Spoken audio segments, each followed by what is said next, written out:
Hello, Internet! We are here with First Fridays. Bet you thought we weren't going to be here, but we're here.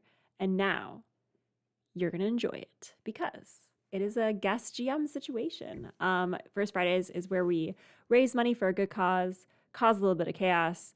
I was having some chaos behind the scenes, but with the grace of our lovely guest GM and players, I am here in the happy space.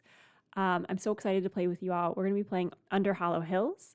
We have a fantastic guest GM, Scary Dog Friend, or Josephine, who will be here to run Under Hollow Hills, which is a TTRPG that we'll link to in chat. We're also raising for Rain, so we'll be dropping that link in chat as Twitch was fighting with me and I couldn't put up my little button to donate. So we're rolling on Tiltify. But with that, I'm going to turn it over to Josephine to take us into the world of circus folk and fairies. Yes. And I don't know if this will also go somewhere in chat, presumably, but we have donation incentives for the charity. So to list them all out for our wonderful circus performances today, for $5, you will be able to give one of these players a +1 forward. For $10, you will be able to give someone an automatic failure or success. Success is determined by cast, failure is determined by me. $15, you can cause some fairy drama, whatever that means, if you know what Under Hollow Hills is about. We will be flying through space and time with fairies and humans. For $20, you get to name an elf. And who doesn't love to just do that? Be appropriate as you name these elves. And for just like a fun and fancy $50, let's get Eldritch. If you want everything, not everything to turn on its heels, but for the feeling to certainly change, we can get there. Um, so that is all of our incentives. If I mean, should we go into introductions as well? Sure. Uh, Oh, and so, like I said, the command is !moon. If anyone wants to do that in chat to bring up the donation and the donate link.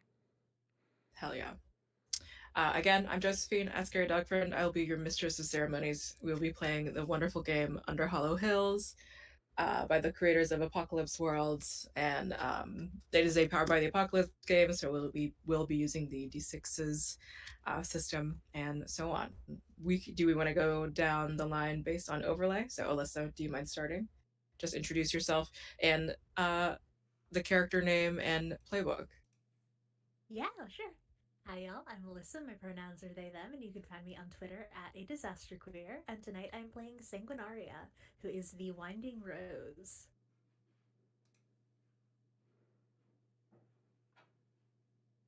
Theta. Don't know who goes in what order. Hi, I'm Theta. I use they, them pronouns, and I'm going to be playing the Fishwife. Just the Fishwife, under the Crooked Wand playbook. Youngles. Hi, I'm Youngles. I get to play a space horse. But I use they, she pronouns and I'm playing the nightmare horse, except for water nightmare horse, it's a space nightmare horse. And yeah.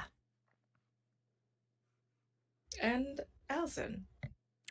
Hi, everyone. I'm Allison, or Insight Checked. I will be playing Ornata, the Feathercloak playbook. She is a little chipper and gossipy, and I hope you can tolerate her. I use she, her pronouns, and Ornata uses she, they. Amazing. So let's set up the scene. Let's set up the circus with which y'all reside in. There are multiple wagons with which all of you have either carried into the circus itself or you were provided. We will see in a split moment sort of a little flower bed near a wagon that is very particularly fish smelling. The entire circus is on a set of chicken feet, as it can uproot at any point and begin its travel throughout space and time. Space and time, space, realm, energy, matter. The circus goes throughout the fairy realm as well as it does the mortal realm. For mortal occasions, there could be an important person's birthday. There could be a presidency. There could be simply a festivity of something warranting a circus. But for the fairy realm, there are certainly more interesting, more strange and peculiar things where events can be celebrated. And certainly anything can be celebrated. And sometimes if they are not done well, there are dire consequences. Last time, during one of the circus's performances, someone just decided to die because of how bad the circus was. And that, you know, who's to say that will happen for this performance? I will say NPC, one of these performers that will be walking about is Anders, a winter-kind noble. Anders is what is the appointed, often self-appointed ringmaster for the performance to come. Anders, sometimes it bites them in the ass to decide beforehand that they're going to ringmaster before the circus even completes its travel. So whatever Anders is signing up for, we'll certainly find out, and as well as the rest of our players. Anders is this like light blue skinned, slicked back, long white haired, non-binary sort of person, and has icicles at all points, sort of at the high points of the cheekbones, just formed. But because it is currently summer, the ripe sort of mid-perfect time of summer, Anders is not having a fantastic time being a winter kind. But, you know, Anders will have to certainly deal, unless through once more space and time, everyone votes at the end to change seasons, because that can happen in the fairy realm. Let's see. We will do a little roll and see which one of the performers that we see, as we're just sort of like, at the moment the circus is traveling. So although all of you don't feel like the earth moving or anything, this island of a traveling chicken leg sort of manifestation is traveling. It is a strange thing that you don't feel anything and there is solid ground underneath you, but don't worry about it. The mistress of ceremonies is here to take care of you. So let us roll to see who we see right now as they are setting up themselves for the morning. Sanguinaria, the winding rose. Can you please tell us what you look like, and also where are you waking up in? Yes, so Sanguinaria is a flora kind, around 3 feet tall, and they have these spring green, leaf-like, but utterly non-functional wings. He has bright gold eyes, green-brown skin, and small, sprightly features. Even in sleep, the sort of lower half of his face is obscured by a sheer white veil that doesn't quite hide the violent red-orange stain on her lips and tongue and pointed teeth. There is a messy cloud of white curls atop his head, and they're sort of carelessly laced through with yellow tendrils.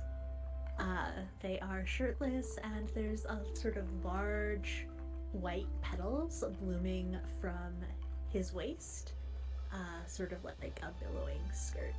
And she actually does not have a little caravan of her own, and so she beds in the fishwife's wagon in a little corner. Amazing. For those that don't know, with Under the Hollow Hills, everyone is currently in their summer forms at the moment. So there are self-decided little descriptors with which is not only what they look like, what they act like, but it is also an indicator of gender and other kind of internal important factors. Do you want to tell us your summer features? Yes, so my summer features are dawn, the racing moon, parted lips, spring green, short skirts, enticing, and pronouns he or she. Amazing. Let's see. Is there anything that you're doing in particular as you're just sort of waking, rising? Any morning rituals? I think the biggest ritual is to just glare at the annoying cat that also cohabitates Theta. Literally, it is called an annoying cat. That is the text. My cat is lovely. Maybe to you. All right, let's see.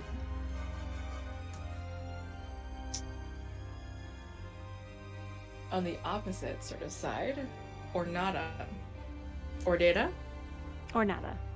Ornata. Please can you tell us what you look like and what does your wagon look like? Yeah, so Ornata is very long and lithe. She has kind of cobwebs that adorn her. Like, it looks like she walked through a morning mist or like a meadow and just got like all of this stuff stuck on her. But you notice it kind of moves and flows around her so that there seems to be some type of control over it. Like, it's like the stink cloud around Pigpen, only it's beautiful. She has kind of long, on the long legs, these striped stockings, like big candy cane stripes. And depending on which way the sun hits them, they look different colors. Her lips are stained like red berry red. And her nails are long and black, and they're flecked with copper, and it kind of reminds you of the stars, like a constellation. And oftentimes she steeples her long, bony fingers in front of her face, and when they come together, you swear the constellations look different every time. She's humanoid, and she does have wings that sometimes form out of these cobwebby wisps around her. She can fly, but I guess, just depends on the day how useful that is. Sometimes she's like a little hummingbird. Sometimes she rockets upwards and then cannot fly for the next 3 days. And then sometimes she just likes to go on long circles around the wagons. I'm not sure what her wagon would look like. Maybe like a nut or a shell or something that seems very homey and inviting. And you always see whatever is like at the front of it, like maybe a spout of some sort where there's like a steam rising up, like a big teapot. I love that. That's so adorable. What are your morning rituals? I think she definitely brews some tea. And I don't know if we have someone that reads tea leaves, but maybe she would bother them every single morning to see what they can see in the dregs. And yeah, maybe she'll like recite a poem that she's inventing on the spot. And a lot of the poem has to deal with the things she's seeing. And she thinks she's really good. Let's say that there is a tea leaf reader, but she is mostly the cook whenever she is not performing. Well, she's her sort of function in the circus is to do like another form of fortune telling, because the fishwife on another mysterious part of the circus is also a fortune teller. I don't whichever medium. The cook in question. Everyone just calls her grandmother, and you bother her literally whenever. She only needs 2 to 3 hours of sleep.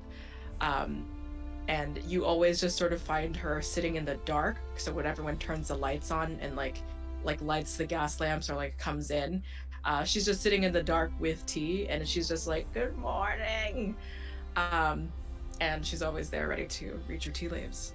Let's see who is here.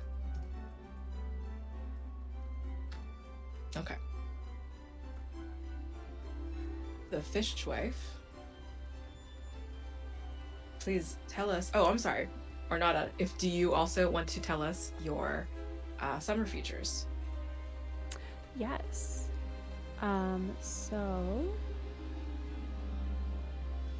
can you remind me which ones those are on the playbook? Are these like my actions? These are under the little summer or free column. Like what I look like?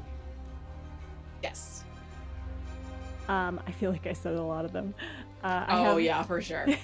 I have a cobweb lace gown, long striped stockings, red berries that I can kiss off on papers that I write on in like perfectly formed lips, copper flecked black, and I'm charming in summer. So lucky you all. It's only in summer. Only in summer. Only in summer. Just like real life. Right, honestly. Fishwife. What do you look like? What does your wagon look like? Yeah, the fishwife looks, I think, in this time of year, the fishwife often looks, I think stands tall. She's tall in the sense that she's not willowy, but she is built like somebody who has worked on a ship as a ship hand for years, and wears the bright they're not particularly bright, but wears like dark colored adornments, and then like jackets and little shawls that catch the light, and soft little trinkets, and like tucked into her belt there are raven feathers which shine, I think, a little oddly. The hair is pulled back into like kind of a messy looking bun on her head. And she looks human for the most part. I think if you stare at her for a little bit too long, there's something about her that makes the eyes distracted almost. But at first glance, they are definitely human. And at second glance, their eyes are kind of almost washed or like hazy, giving them a look like probably got attacked sometime in the past or something happened and they can't see quite as well as she once did. And kind of permutating the area around her is always just a vague smell of fish. Yeah, just a vague smell of fish. What sort of fish, how old the fish is, you don't need to know. And the wagon. Wagon. Yeah. The fishwife's wagon is, I think, warm, like almost concerningly warm, for a place that should not be this warm, and like the windows are always open, and dark, and things, I think, clutter it that she's just kind of picked up over the years and abandoned. There are a handful of basins just kind of like underneath the window, full of water, and if you look in all of them, there's fish swimming around, kind of sitting off to the side, just like shoved up right next to the bed in a very precarious manner. Like, instead of there's a sword where the blade is pointed up, And it's like, if that drops badly, that could be bad. It's like, it's not gonna happen if you ever ask. And there's like a helmet kind of right next to it that looks old, and almost rusted over. And there's some potted plants and stuff, and there's a cat who is perfectly sweet and lovely. Amazing. What are your morning rituals? Yeah, I think in the mornings the fishwife gets up and just kind of eats, waters all of their plants, waters whatever else needs to be watered that's not a plant, says hello to the cat, kind of scritches him underneath the chin and calls the cat a good cat, even if the cat has recently spilt blood. That's normal rituals for cats. Listen, cats should be allowed to commit a little bit of murder. It's No, that's true. fine. You see sort of like under his paw is just what seems to be like a little wing and like an arm. The cat's there. Gertrude, what is that? The cat shrugs. Can I see? Are you sure I can't see? More, I'll give you a fish. Don't you want a fish? We have red snapper. I know you like red snapper. Haven't had red snapper in a while, have you? It's even made out of your favorite thing. After like 5 seconds of deliberation, removes his paw, and there's just like a dead person. There's a dead little pixie just kind of there.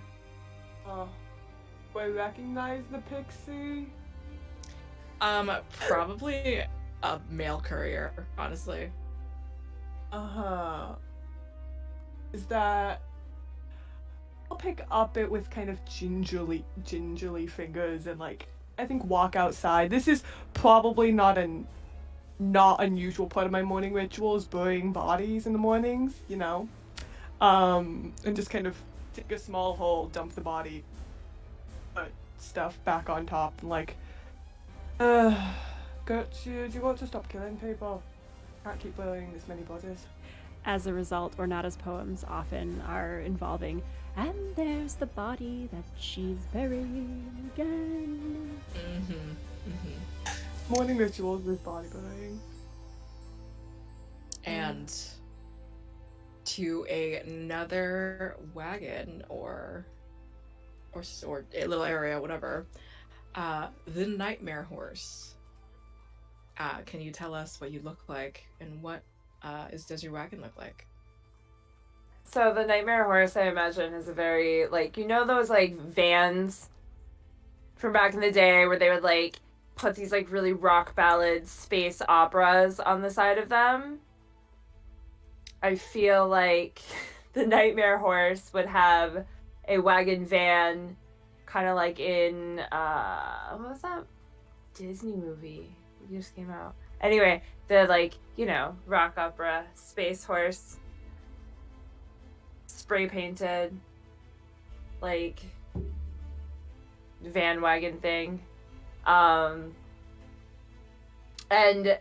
while the stuff looks very grungy and run down, like from the outside, the space horse, the nightmare horse, is very particular about the hair products and things that it uses in order to keep its mane silky soft for all of the people that come, obviously, to see me, clearly.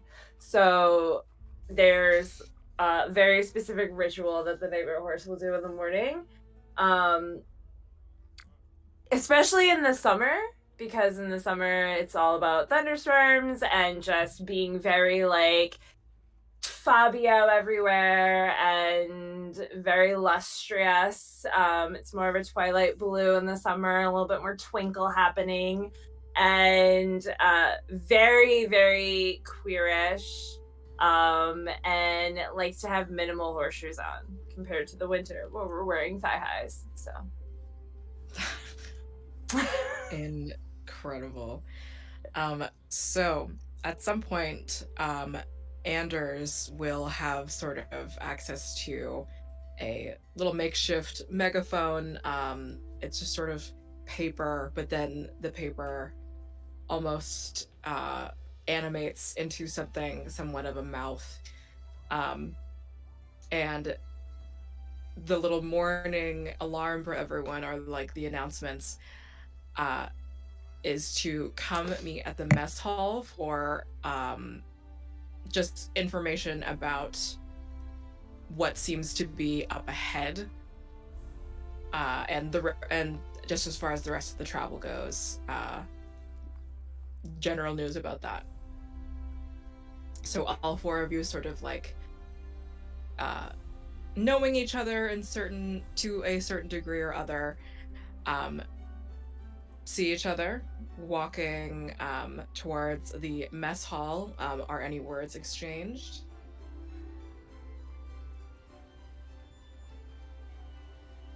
I just toss my head a little bit at everybody else.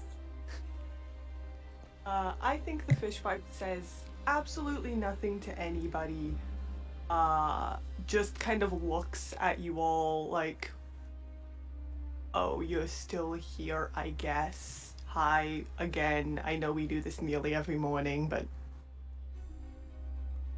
since we do it every morning, I don't need to say hi any morning. I low-key swoon as the nightmare horse tosses their hair, but otherwise do not say anything. I think Ornata is taking all of this in, fingers steepled. Oh, so good to see you. Oh, did you hear my poem this morning? It was talking about the bodies, and it was talking about the sky, and it was talking about the directions, and it was talking about all the things you told me the other week that you told me not to tell anyone, but I said it very quietly, that part. I didn't say it very loud. Just to myself. I hope you all heard it. It's poetry. I didn't quite hear the part of everyone else's secrets. Did you want to repeat that verse? No. That was... No. Nightmare horse just staring at you. Good day, Nightmare Horse. Nods. I think she looks to the people that she knows are in love with the Nightmare Horse, just like a brief flick of the eye. Like, did you see that?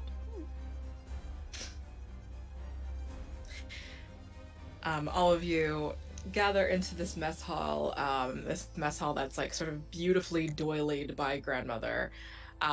There are like sort of tea stations, there's breakfast prepared. Sort of almost at the mouth of this like tent is a giant sort of sitting, holding up what seems to be sort of just like with their arms like opening up the tent for everyone, and like through his legs is where you enter into the mess hall. His name is Jonathan. Sure. Jonathan the Giant. And at the center, just sort of standing and like gesturing for people to sit, is Anders, this like beautifully made up sort of person, and is wearing like a morning like sort of gown still. Has to, you know, revert to like a thinner sort of fabric for summer, and says, "All right, people. Our next destination is sort of coming in. It looks like there is someone's getting married or something. So we need to get our most romantic things prepared. Ornata, I don't know if you want to be sort of a flower person, flower bird, fishwife." And like as soon as they say fishwife, just kind of looks at fishwife and goes, "Do whatever you want, I guess." And Nightmare Horse, we're gonna need you probably on like bachelorette party duty, probably. Naturally. Yeah, and Sanguinaria, you do what you do best, jump around, get the people to play around, that sort of thing, and starts like kind of letting people know this is their expectations as the ringmaster, um, of everyone, unless anyone has any specific disagreements. Um, Anders is talking. People either have like a decisive respect for Anders or just sort of like a rolling the eyes, like a ringmaster doesn't need to do all of this. This is, they're not the mistress of ceremonies after all. But then, all of a sudden, the circus, for the first time, you feel an abrupt halt, sort of a small earthquake, uh, when it seems that the legs have stopped moving. But it's strange. Usually you don't feel it as the chicken legs to any outsider descends this island almost down into an area where the circus is already perfectly set up and put together. But there is that earthquake sort of felt. Let me see. I'll make everyone roll something.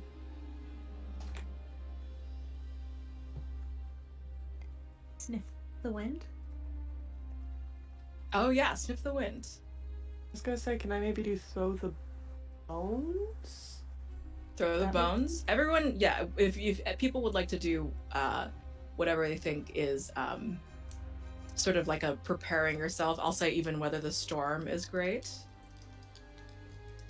I'll just go down the line whenever y'all have got your rolls. Wait, so how many dice do I roll? I don't know how to... 2d6. Okay. And then add your modifier for whatever you choose. So far, Sniff the Wind and Weather the Storm are great obvious plays, but if you have any personal plays... Alyssa, do you want to start us off? Yes, so I attempted to sniff the wind, but rolled a 6. So what goes wrong? Okay.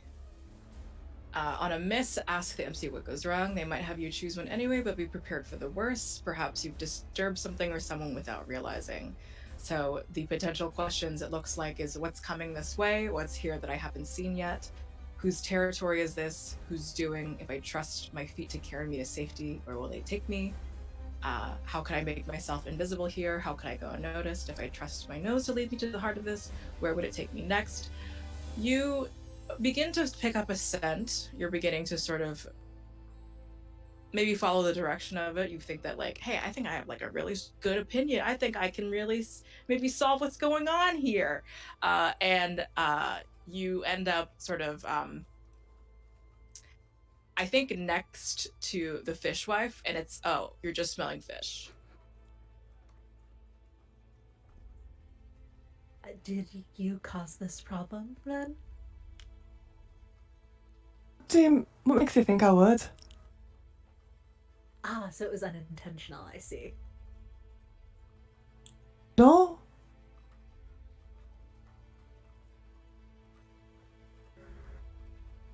Okay. Fishwife, what did you roll? I rolled a 7 and I have a +2, so that's 9. So 9. I get to ask 2 questions. For throw the bones, which is on a hit, ask the MC questions. The MC must answer them truthfully, unless you lie to me, or proven wrong later, and then I'm disappointed in you. Then I'm just disappointed in you. I think I'm always disappointed. No, I'm disappointed in you, like a mother, except I'm not. I think my first question is going to be, what made us stop? I think almost to a hilariously, one of those things where all of you are fairies, all of you know that the hilarity of nature is that things are left to chance, and it turns out there is something that is specifically blocking your way to your actual destination, and seems to be enough of a geographical barrier or boundary that you cannot pass. Which kind of helps with my next question. I was already gonna ask this one, but where the fuck are we? Is that rules as written? with the I F can bomb? Oh, with the there are no F-bomb. limits. No limits to the No questions. limits. I can include all the curse words I want in I my love it. questions to the Yes. universe.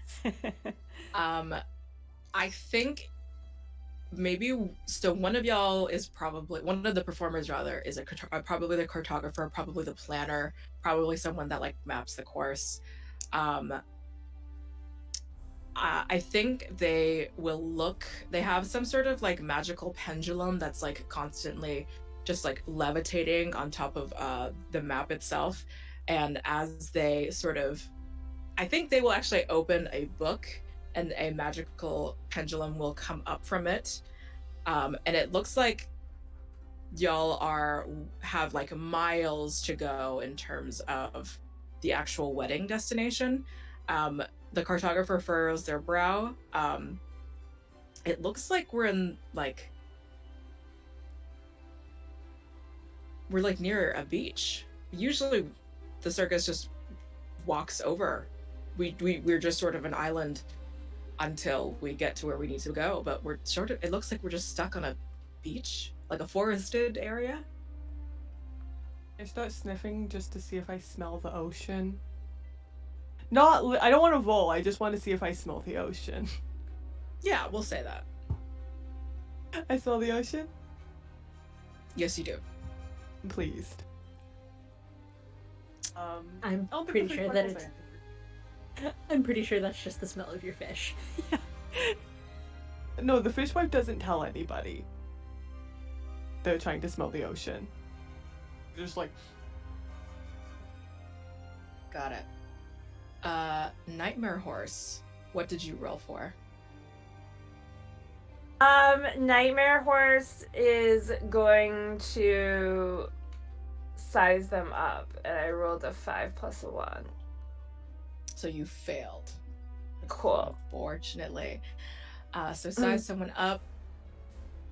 On a miss, ask the MC what goes wrong. They might choose one out of the list anyway, but be prepared for the worst. So similar to failing another obnoxious play of swords. So let's see what goes wrong. When sizing someone up, the general sort of success outcome is there are things that you realize about something from just a quick look. You need not speak or interact in any way. It's a perfect instinct for the Nightmare Horse. You fail, however. So the questions are: what do you intend to do? How far are you prepared to go? Where are you confident and where are you uncertain? What do you hope will happen? What do you fear, and how prepared are you for each? I think perhaps your worst fear is something that comes, and it is the nature, it is the thought of your hair being exposed to seawater and salted air and such, with no preparation the night before or anything. I think you've a lot of hair, and I think there are so many products, there's magic involved to make sure that your hair doesn't end up sun bleached.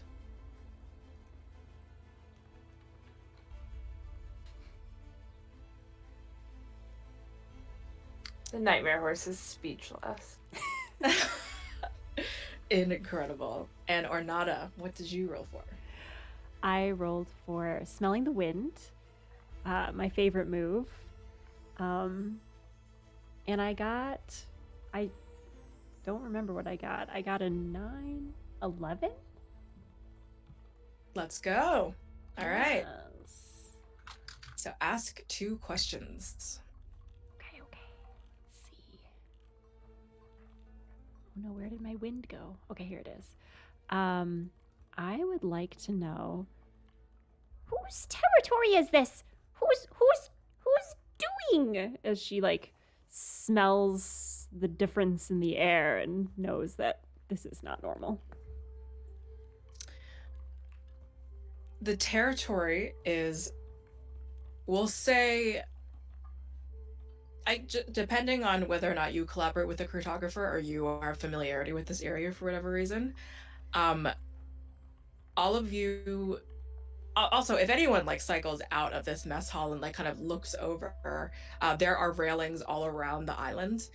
Um, the fish, not the fish feet, the chicken feet, are just sort of on the beach, and all around you, you are surrounded by what seems to be armed elves.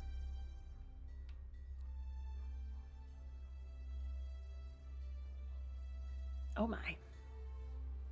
I think at first, Ornata is yelling at people not to look over the railing because they want them to smell. Like, that's the preferred method of getting information. And then, like, she's seeing everyone's reactions. And she's like, what is, oh my, oh my, oh my.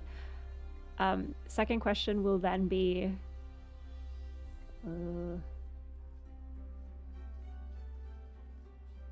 interesting. If I trust my nose to lead me to the heart of this, where would it take me next? There is a noble with them. They seem to be, I mean, seemingly not the tallest, but they are the most well-dressed, the most ornate, with sort of a pauldron on their armor that looks to be like peacock feathers. This person seems to be the most important, and has like a little group of like bodyguards or knights rather around them, and it seems that you could probably speak to them if you so choose to. Ornata Leave. not being generally tolerated by most people, despite her good intentions, will bend over to talk to Sanguinaria, who I believe is like, you said 3 feet tall? Okay, so I'm picturing Ornata like very, like, almost like a Dali painting with like the long legs, very thin. So she'll like bend over like 3 times, like almost folding in on herself to be level with you. I do believe that there is a noble over there. Who's the nicest? Who's got the freshest face? Maybe talking to them would help us go to the wedding. I got all my flowers ready already. I mean, of course, if we need someone to charm them, the nightmare horse could Oh, yes. simply So stylish. toss their hair. Who would not be impressed? Yes, perhaps Nightmare Horse will do it. Wait, what? Do what? What am I doing? Oh, you Talk can to hear the me people. whispering? I didn't know that. That's how I tell secrets. Oh, my. I'm not whispering. I mean, I didn't hear what you said. I just heard my name. Of course. Sanguinaria wants to tell you something. And she pushes him forward. Very like, kind of like the friend in high school that's like, go talk to him.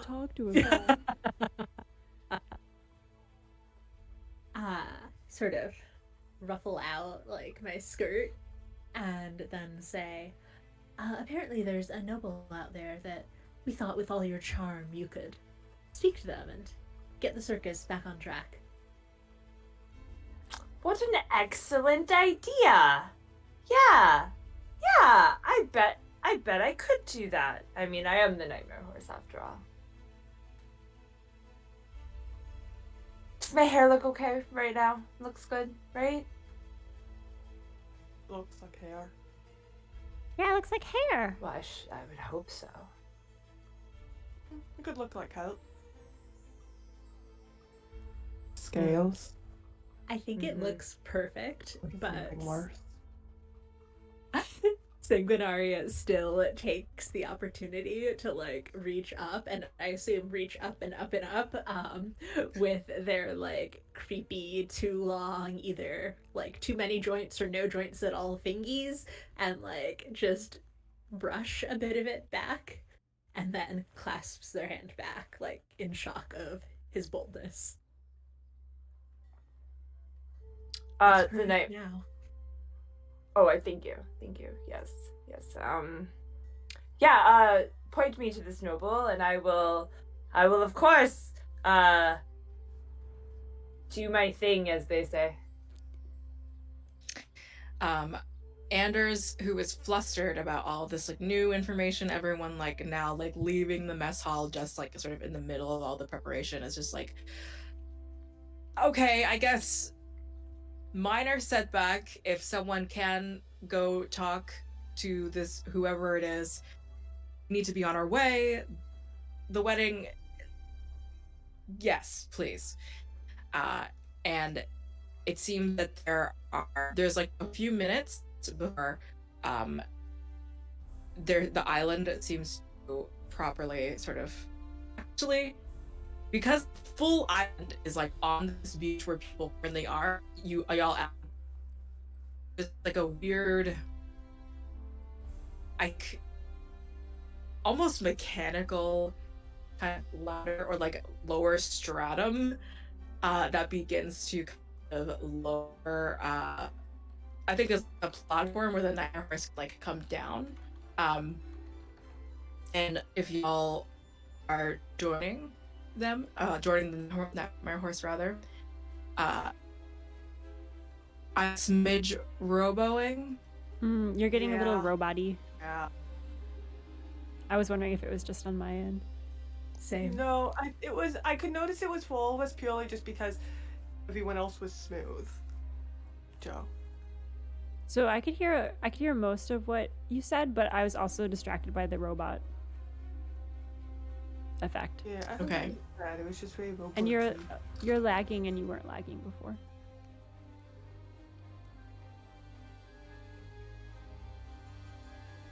Perhaps we shall break really quick. Yeah. Yeah, that's really cool. Let's go to break. For all y'all in chat that are excited about circus folk and helping real life folk that need your help, donate to Rain. !Moon for all the levels and fun things that you can do when we return. Don't go anywhere. We'll be right back.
Hello, we're back with more Under Hollow Hills for First Fridays with Josephine as our guest GM or scary dog friend on all of the socials. We are raising money for Rain, so if you do !moon in chat, you can see fun donation milestones for that cause. And with that, we are back to the circus. Okay. So do all of you decide to join the Nightmare Horse as this mechanical, anachronistic little platform, like, just lowers from the chicken legs? Absolutely. Okay. Oh, yeah. Want to burn elves. As we should. All of you are lowered. It doesn't take too long. As you come down, you meet the sort of cold.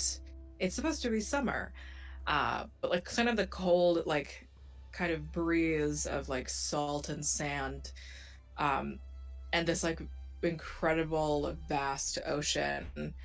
It does seem to be a bit of a higher tide. It does seem to be kind of like if anyone lived near here, it would be certainly a flood warning sort of risk. The noble, the like peacock armored noble, like sort of holding their little cloak robe open to one side just to like almost show like seemingly a bunch of stars and pins that you have no idea what they mean.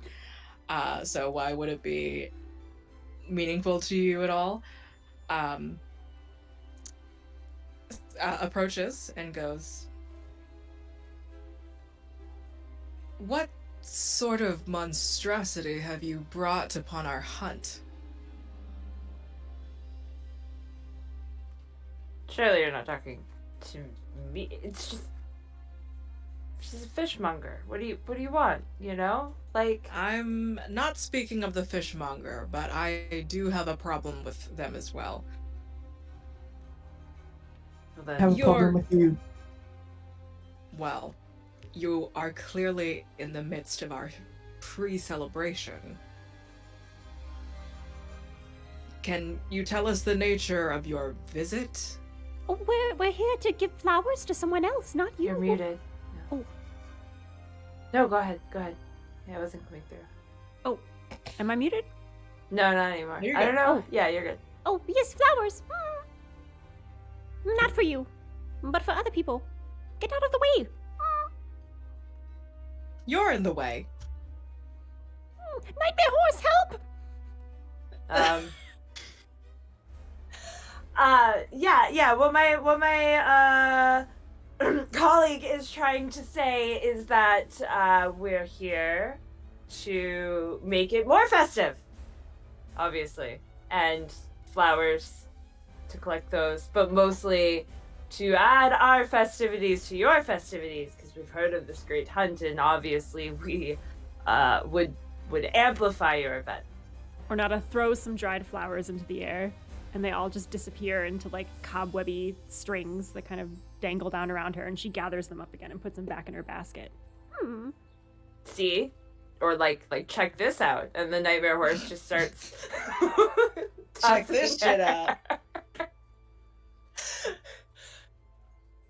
Let me see what you can do. See how it waves in the knot breeze? Do you have would just you- like breeze that's generated on you randomly? Certainly. I imagine. Like I think so. every time I go to it turns into an Herbal Essence commercial from the 90s, just slow-mo. I'll say while the Nightmare Horse is doing that, can I just stare at this man Yes, and of try to course. size him up? Yes, of course.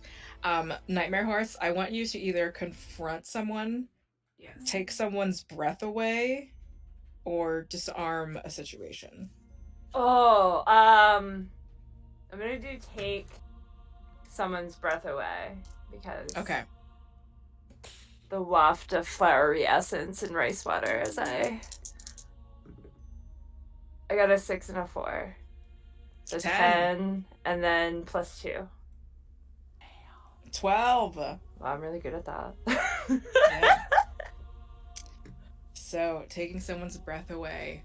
On a hit, your eyes meet and they catch their breath. They can't proceed with what they were doing until they've answered you. Choose two of the following to say, and you're telling them the truth.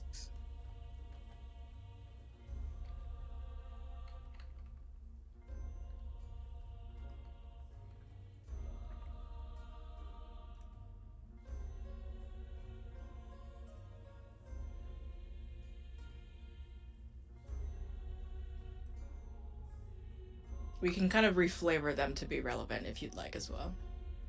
Okay. What am I choosing from them?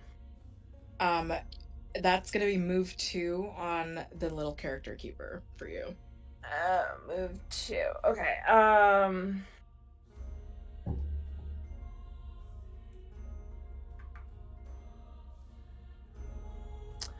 I would say at a type of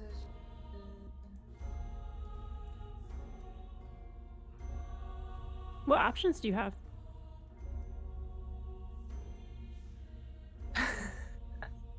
Sorry, there's something funny. I want to do that at this moment. I will burn no one on my back but you. As like an enticing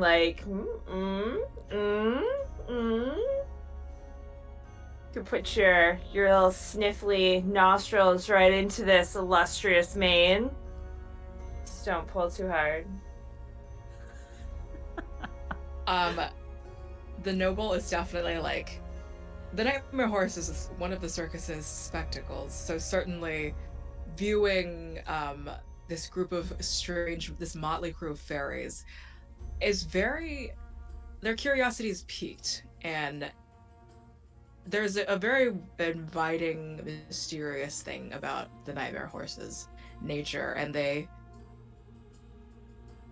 sort of look at you and walk closer, like telling their knights that they can like stay where they are.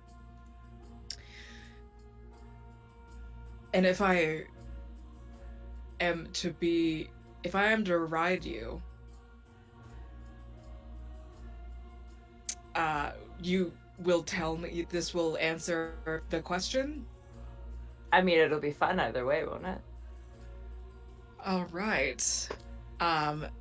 And sort of, are you like more anthropomorphic, or are you truly like a pony, like not a pony, like a Stallion. Like a horse? No, like a horse. Like. Okay, cool. Yeah. Do you have a saddle? No, but I have a fancy blanket. Great. Because saddles are for domesticated animals, and I'm not, I'm not that much of a horse. So true. Right. The noble sort of like hops on. It's just like all the other elf knights just sort of go, "My liege, you look amazing. This is incredible. Great." Someone is doing a sketch. All right. This is some sort of. Are you a performance lot? I mean, I suppose some of us would call ourselves performers, and others would call ourselves artists. Certainly. All right. Well, I suppose neither of you seem that threatening. But how illustrious? Go ahead. Or purposefully meaning to interrupt our festivities. Oh, we don't do anything on purpose. Nope. Nope. Totally accident. All the time. You wanna? Is that one fine? Yeah. That one's got flowers. Okay. She throws them in the air again. Glorious. And Fishwife, can you let me know the result of your roll? Yeah, it was so bad. I rolled a 6 total. Okay, that is a failure. On a miss. Let's prepare you for the worst. You were sizing the noble up, you said specifically. Yes, I wanted to size them up. On a miss, ask the MC what goes on. They may have you choose one anyway, but prepare for the worst. Perhaps you reveal your attention or your intentions to them. It's a good play on words. I think just like the pure like invited intimacy that the nightmare horse has just provided the noble is just making, I think you like clock that the noble is like kind of brushing their hand through the nightmare horse's mane, and you're like, that was too intimate for me. I will not be looking at anything ever again. It was just a little too much emotion. I think I feel a little nauseous, which is saying something because I do constantly smell a fish and I am used to the rocking of a boat on the ocean. I'm like, Right. nausea, new feeling, don't like it. The noble seems to be convinced that all of you are not here for any threatening reasons. Well, I am Prince Sylvie. These are my people, these are my lands, and our festival, our celebration is for the moon hunt, where, as you know, it is summer, and as you know, these tides are extremely dangerous, and the moon, we know not of any, we don't know what she needs, we don't know what she wants, but we do know that we need her to go back. And the usual summer task, ordeal that we must face is hunting the moon.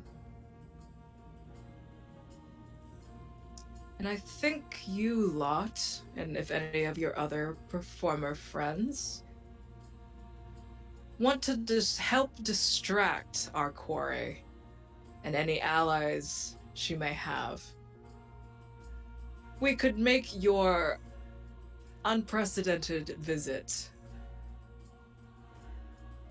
one of a monetary exchange.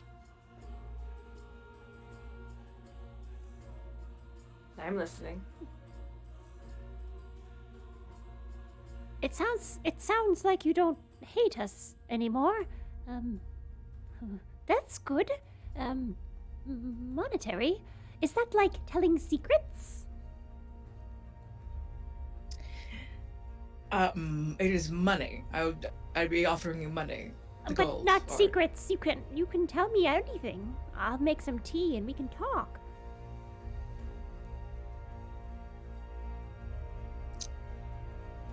Do you know what money is? No. We strike you as people who need money. You're a circus. Yeah, and I'm assuming you're all poor. fairies, we don't need money. Do you need The money? elves- Not wrong though.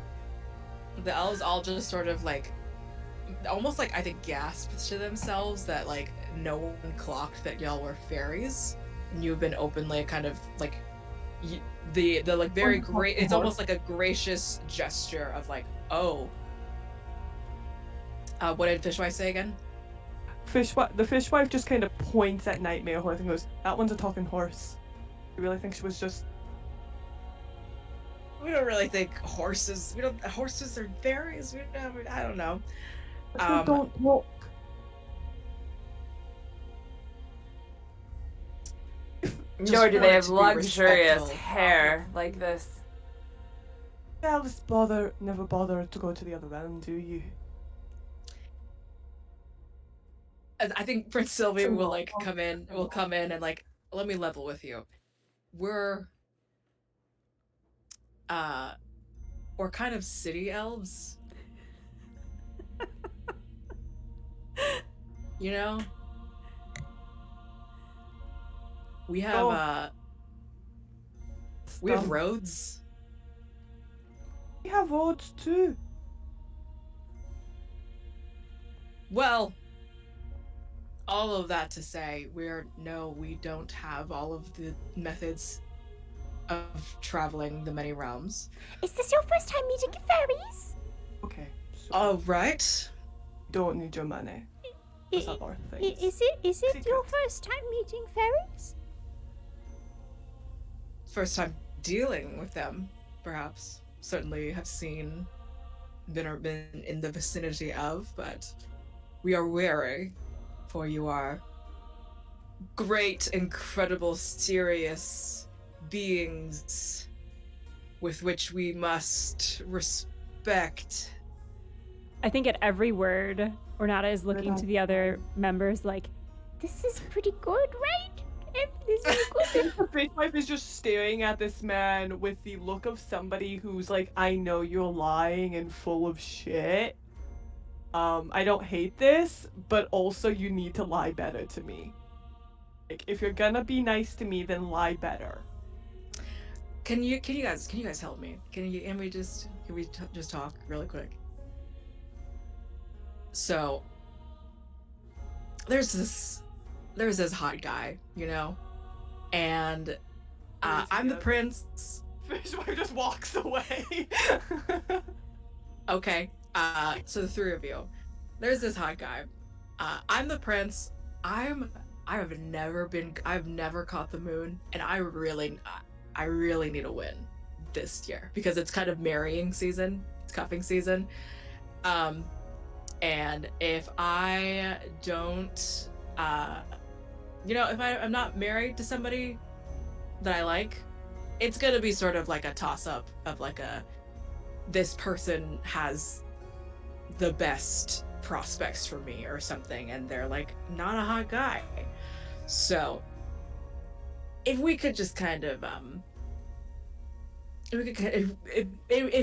by whatever deal that you might need from me, I'm sure there might be something I could buy you with money that you might want.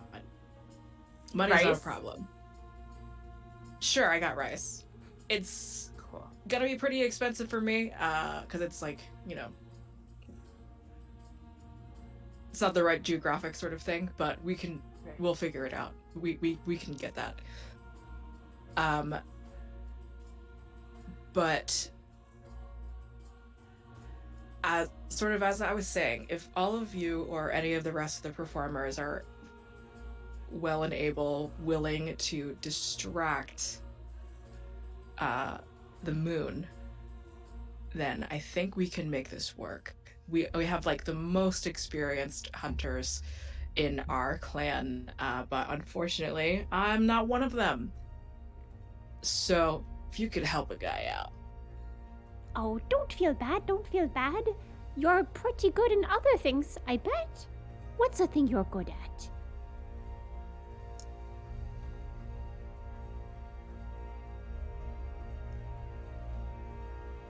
Head pats.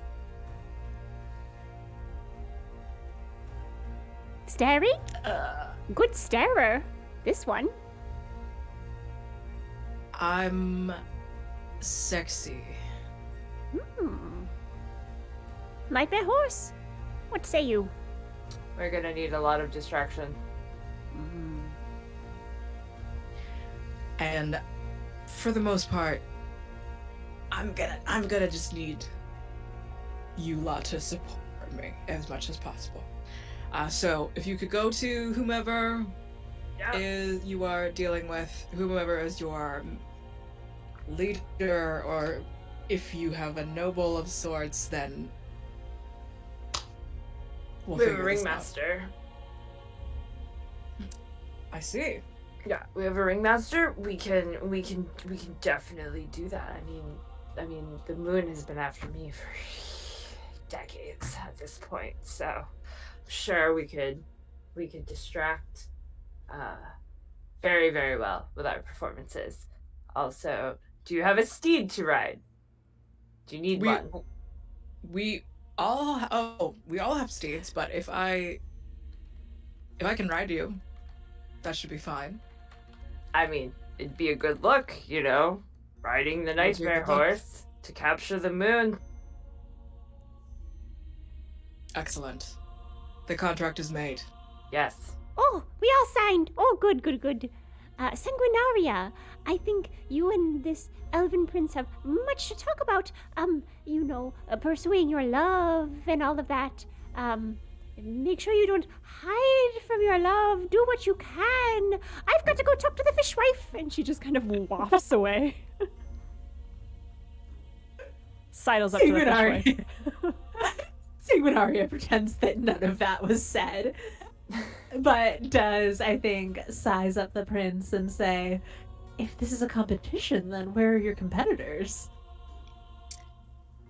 And like, sort of gestures kind of vaguely to the people behind the knights, which are almost the countless other barren elves, like not infertile, but like Siri, please. Not infertile elves, but like the duchesses and dukes, like the baronies rather.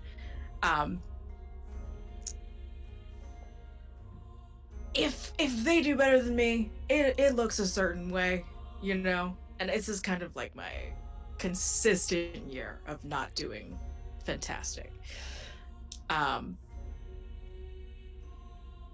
And I can't remember the rest of your question. No, that's fine. And I think Sanguinaria looks at them and says, yeah, no, I can see that. I can see that from you. Is the person you're trying to impress here as well? Yeah. And I think what it is made clear, there's almost this like dramatic like romance scene, classical music overture against this like glowing halo around this one particular duke who is an elf with like pink hair, and a very like a navy blue sort of like suit that also has like a back skirt sort of thing. And they are laughing and they are merry, like setting up the other like hunting, like they have an art a longbow on them as well. That is I'm looking to my side so that I can be inspired about a name. That is, you said Xander? Lysander. That is Duke Lysander. Even his name is hot, and I need to get that. I need to get married. We're getting married. That's a good name.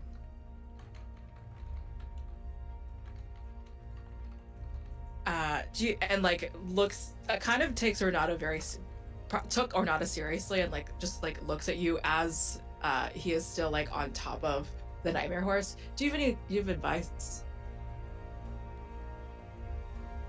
Also looks at the nightmare horse and then up towards where this prince is on top of him and says, no, I can't say that my love life has been going quite well recently.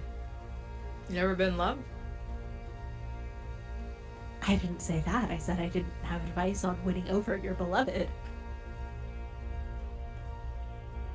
Come to think of it, now I've never seen you with a beloved. Oh, well then we should spend more time together and perhaps you will. Yes, I think I would like that too. I could learn a lot. Why do you need to learn? Do you have someone you're trying to impress?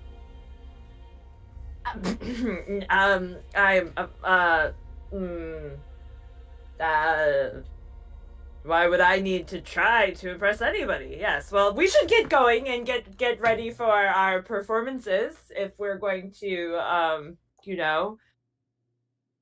seduce this man for you. Right? No. Me seduce the man, you seduce the moon. Right. The moon. I'm seducing the moon. Right. Okay. Yes. Of course. All right. That makes sense. Or not Yes. a few feet away, I know birds don't do this. This is more dolphins. Maybe some birds do. I don't know. But one of her eyes is like looking their direction, and then like the other eye is like looking towards the fishwife. Just to make sure things are going okay over there. She's like tried to set that up. But in the meantime, Ornata just kind of like sidles up really close to the fishwife, as close as she can get without the smell being overbearing, and just stands there. I think even if you try to get close, this fishwife will still go too close. How about now? She moves very slightly to the right. No, further. Is it can you hear me if I'm over here? And she moves 2 paces to the right. Further. Okay, I'm going to speak louder then. And she moves about a foot away. Can you hear me over here? A little bit further. Okay. Okay. Her wings then come out of the gossamer cobwebs, and she flutters like the hummingbird and just kind of backwards, maybe like 6 feet. Can you still hear me, fishwife? I think the fishwife can. I'm not sure the fishwife will reply to you at that point. Just watch my mouth. Can you hear or read my lips? I don't know. Fishwife? Fishwife? Fishwife? The fishwife just breathes in and out like,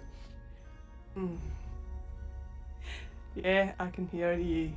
Oh, good. This is good. We're going to get money and rice and some gossip, good stories, I think. Do you desire anything from this endeavor? Some of their valuables, perhaps. What's valuable to you, fishwife? This is like the ultimate No, moment for not her. some of my valuables. Their valuables. You want their valuables? Oh dear. The heart. You want their hearts? No, I want what they hold dear to their heart. Oh. Can you not hear me? Well, you're very far away. Better ears then. Birds are not known for their hearing. And Still some. I'm sorry to say I wouldn't put it past you to have their physical hearts. I've seen you bury many things in the morning, and I write poems about it. None to of them were cope. hearts. I didn't kill them. I didn't kill most of them. Most? Did you say most? Did I hear that right? Better ears, then maybe you'll be able to hear me better. This conversation makes me feel things. At some point, I think the prince will get off of the nightmare horse's back. Y'all are raised back up into the stratum, and do you report what you learn to Anders? I think the fishwife would turn to everybody and be like, still going to say anything, would just go like, don't need to tell the temporary master, do we?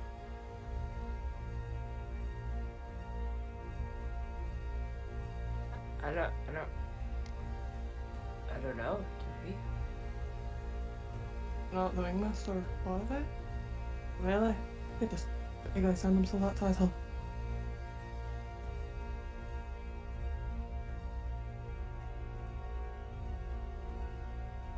It may be self-imposed, but it's still a title they hold. We should at least tell them that we've found a solution. We don't need to tell them of the reward. That's acceptable. Yeah, I like that. Go ahead, fishwife. You can take the lead.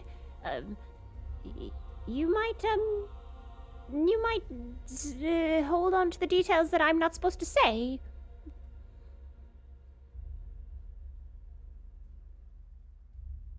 Sounds good. Just don't talk more. Okay. Okay. Fishwife will just stare and be like, God, I hope you're not gonna talk in their head.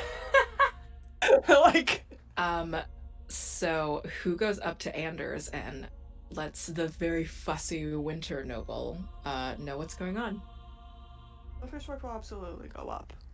Okay. What are they gonna kill us? No, they're not going to kill us. They're just elves. Don't worry about elves. Find a solution. I'll just help them hunt the moon or whatever, or we'll distract the moon. Is that something you can do? Not something you can do. So useless. Isn't you? Like a fish in a barrel. I don't do physical labor. I don't do physical labor either. Okay, is this something that the circus as a whole needs to take care of? Maybe. We can take care of it, but if we need something else, give it to us.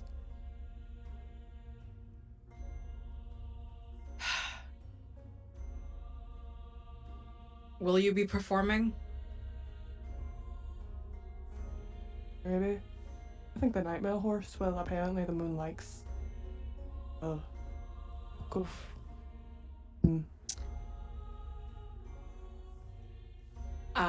I will now just ask y'all in general. It seems like Anders' involvement in this could go either way. Do y'all want to come off as y'all can take care of it, or do you want the rest of the circus to also help?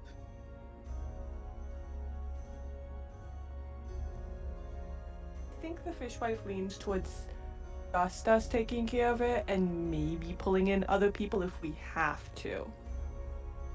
Agreed. Cool. Because you can always call for a line. Yeah, the Nightmare Horse knows that we can do it all but myself. In fact, the Nightmare Horse could probably do the whole thing on their own. Ornata does well in small groups. It gives her more time to get the real story from people. If anyone wants to do anything to help convince Anders, I'm not sure if anyone has a specific role that they can do, but they could also potentially maybe confront someone. Oh, can I step forward and take Anders' hand and use lay your hand on someone? Yeah. Oh.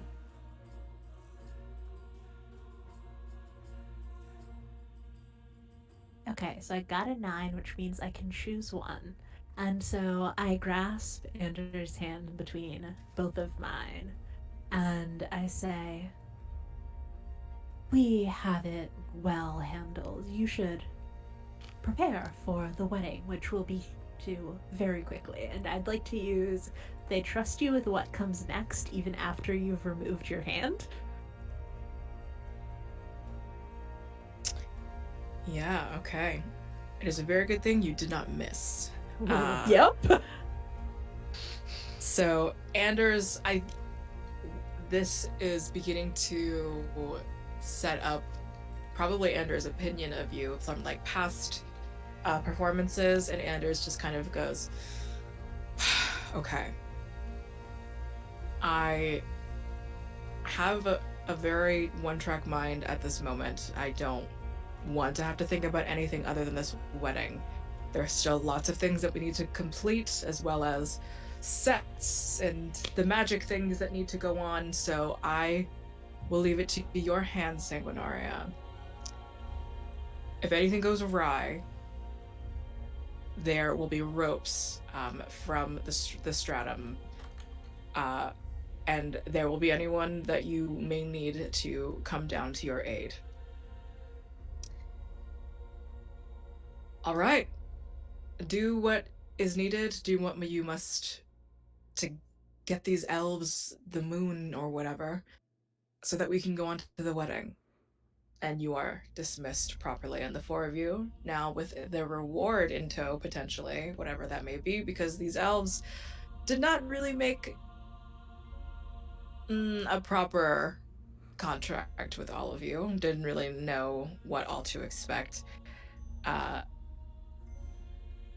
we are going to start the wonderful first stages of putting on this performance. Ooh. So, in the order of events, the celebrants have assembled. They are all getting ready for their hunt, their pieces of the hunt. All of you have been tasked by the Prince Sylvie of this elven sort of kingdom, community, to help by performing to distract the moon in this very literal hunt. You lower yourself from the stratum. You will be departing your accustomed landscape into this hunting ground. And it seems as though there is a path essentially within the forest. Seemingly because this beach is beginning to like flood, so there's almost a need to get back as much as possible and then attempt to push the moon back, like towards past the beach, in whatever esoteric sense that makes sense. The hunt is on. All of you are beginning to see those other very experienced hunters, who all have the move, we'll say. They all have the move to stay someone back. So they are very cautious. They're well equipped to maintain distance. These, for example, these elves would be they'll be fantastic at sniffing the wind and weathering the storm, that sort of thing. You have not met the quarry quite yet, but I would love for all of you to decide, or just like lay it all out right now, what your usual placements or your positions are in the circus, and let's plan out your performances. So to start, for example, the Nightmare Horse, you are a spectacle. That is like a placement in and of itself. What will you be doing to distract the moon? I will be performing my hair care routine to show how illustrious and dedicated I am to looking amazing and spectacular for the moon, so that the moon will know how shiny and wonderful the Nightmare Horse is. And also how much work goes into the hair care, so there's no surprises, when we decide to Certainly cohabitate later.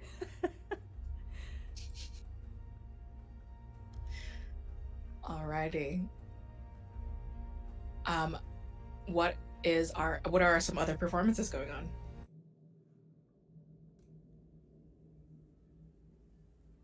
I think the fishwife for the performance will do something they don't often do, which is tell a story while balancing, and not talk in a incomprehensibly heavy accent while doing so that Moon can actually understand. What does the fishwife balance? Buckets of fish on their head. Buckets. It's like 5 buckets. It's an implausible number of buckets because they're not like small buckets. It's like a wash basin full of fish. Oh my god. Yeah, no, it's an implausible number. There is something fishy going on about it. It's just normally kind of weird, and I think that's why they get away with it, because people are like, that should break your neck, and it's like, that's true, and it's fine. My neck's always fine. But I think the fishwife will recall a story from her youth about some dumb fuck thing she did once upon a time. And not tell anyone it's about her, but like pretend it's about somebody else. Amazing. Ornata Sanguinaria?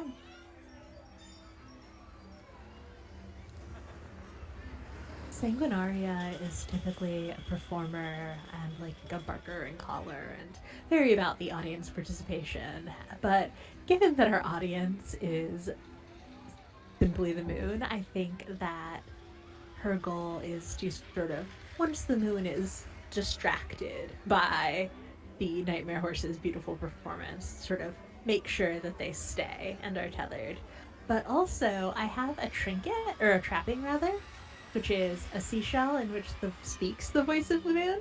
And I think I would like to use that as part of my barking and calling to not only distract the moon, but also distract the other hunters. Excellent. Another sort of unspoken aspect to this is making Sylvia kind of look good. So that is amazing. And Ornata? What did Grandma read in my tea leaves this morning? I think that would really influence how she goes about this. Let me do a little roll.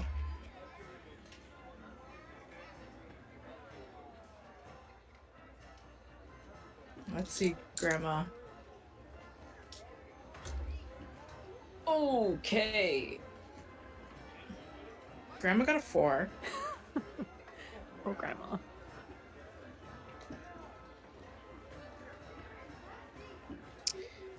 I will give you kind of a hint, but I'll make it be incomprehensible. Grandma just sort of like, I don't have a teacup, but she just sort of like, it looks like I'm seeing maybe a fingernail, maybe a heart. Someone's gonna fall in love with your fingernail. This does not surprise me. This does not surprise me. I think with that flashback in mind, Ornata will. Someone's gonna fall in love with your fingernail. Oh boy. She's definitely tumbling. That is, she uses her body and throws it in haphazard ways. Someone's gonna fall in love with your fingernail, though. I think she'll try to do it to like show off the nails as much as possible. Mm-hmm. And that might end up being a hindrance or a help, depending on how this goes to the hunters. But she's just gonna be like a little roly-poly, but like with arms outstretched to be like, but then tumbling and jumping up and spinning and leaping and all throughout this elven hunting brigade. And just in case it's the moon, she might try to find a light source to reflect the nails upwards. Certainly. I don't know exactly like what her plan is other than to try to realize her tea leaf reading. I don't think she's being helpful to anyone. Sorry. No, that's beautiful. It's perfect. Okay, so we have our performances. We have a barking and calling situation. We have a story. We have tumbling, and we have the spectacle.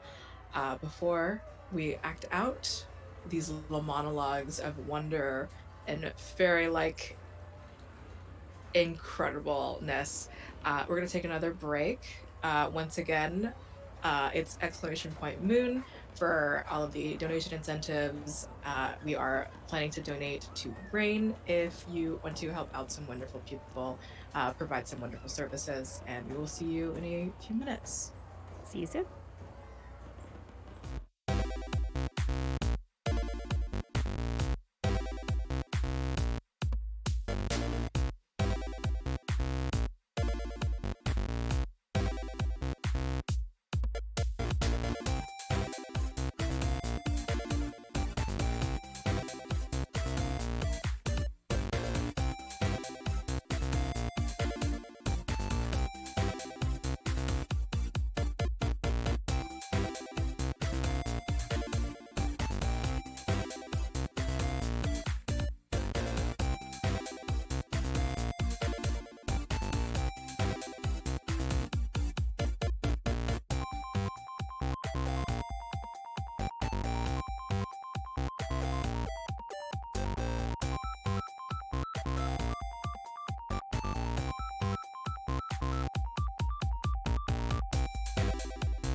Hello, we are back. Welcome to First Fridays.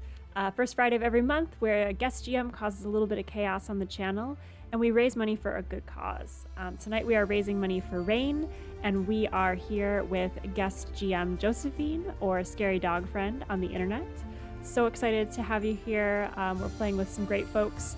We are in the middle of a circus performance. We are fairies. We're helping some elves, and they're hunting the moon. You know, just a normal Friday. So thanks for hanging out with us. And with that, we'll jump right back into the story. Okie dokie. The elves are preparing themselves as they are beginning to duck and weave and dive into the forest, as well as the four of you, who are brightly colored and differently dressed than everyone, clearly, but as you are part of the prince's entourage, no one says anything, but they certainly send strange glances. Depending on how all of you would like to also be, as far as steeds go, or if you will truly be tumbling or flying throughout this forest, that is up to you and your performance. The prince is on the nightmare horse and will be leading the charge. All of you, despite being in the forest, there is a paved, the canopies somehow don't hide the moon. It is a large, the moon, upon realizing it is a large, incredible view, almost as if you were, rather than like the unfathomable distance of the moon, only maybe mere miles away and up ahead of you. And Prince Sylvie sort of starts the hunt, starts the festivities, everyone hushing from their chatter and their excitement. Noticeably, Duke Lysander also very excited on like a pink pony. Prince Sylvie sort of says, "Welcome, my friends, my family. It is the celebration of the hunt. Our moon hunt, we carry on and have once per year during the summer when the tides are high and the moon, she laughs at us and wants us to experience autumn, winter, colder seasons far too soon. We want our summer. We want our harvests as we decide, as we deem necessary. On our own terms, moon." And very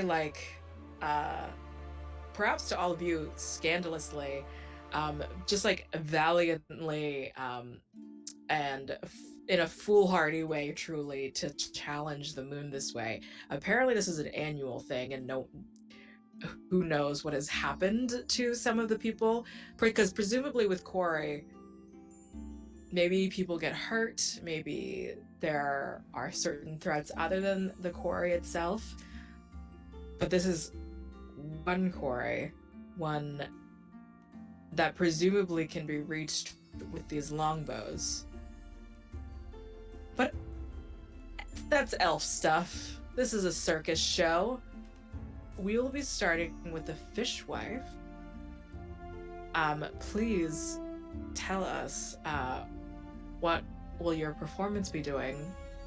And just if you want to throw it in there, what's your ride? What is your steed? How are you following along with the hunt? I think in almost a mockery of having heard stories as a child of weird ways to travel, the fishwife travels in one of her basins of fish, but she doesn't sit in the basin properly. She sticks her feet in and then sits her butt on the edge, like one would sit when they're soaking their feet at a spa, but there's still fish in the basin. It just zooms, and it's that's not a normal way of travel in any situation. But yeah, I imagine that's how the fishwife just somehow gets from point A to point B. Fish foot spa. Amazing. As you are, so what are you doing? What do you decide that your performance is? I think the fishwife's performance is, by all accounts, probably one of the more boring performances. But for this, I think they bring out one of the items in their cart ahead of time, which is one of their books, made of birch with words stolen from the creation of the world. Not actually telling a story of their youth, but instead saying words that have not been heard for ages. And they, in a most implausible manner, balance like 5 fish, like wash basins worth of water and fish on her head while reading this. And I think kind of almost challenge the moon. Like she's more than anything trying to like force the moon into some sort of revelation, to like catch the initial attention, like look at this implausible thing, ignore all those other fools, ignore whatever seems to be going on with those hunters, ignore especially the prince in this situation. I love that. What play will you be attempting? Ooh. I want to say lay them bare, but I have a feeling something like draw them out might be better in this case. We can do both if you want. Because draw them out is quite literally when you draw somebody out on a hit, you seize their attention and they open up to you.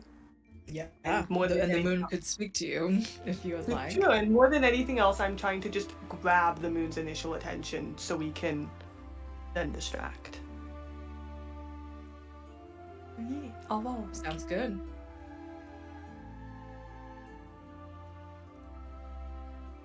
Oh god, thank god, barely a hit. 7. Okay. Yeah. Ask one of those questions for me, please.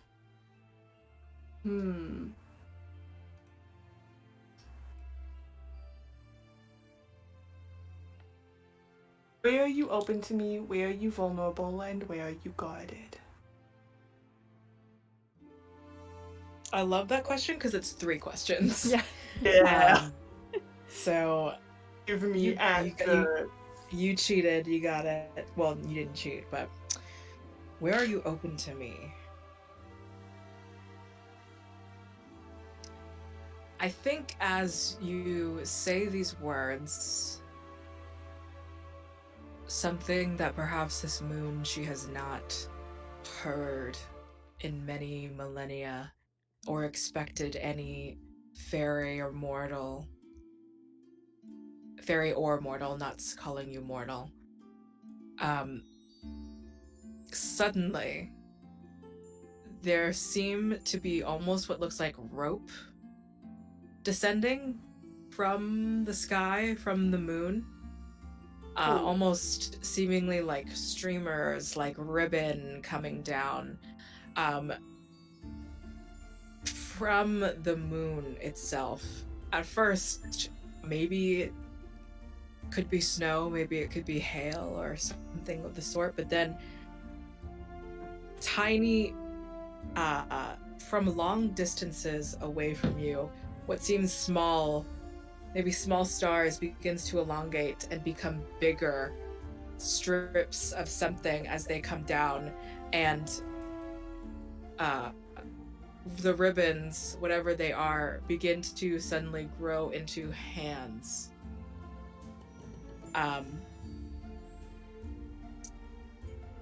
And more of these come down as well. More of these ribbons that grow into hands. And one of them picks up one of the elves and sends it all the way up to the moon. But what you see, Fishwife, one of the hands in particular has this sort of stone on the back of it. And it is a bigger hand. And there was another hand actually also that has the same.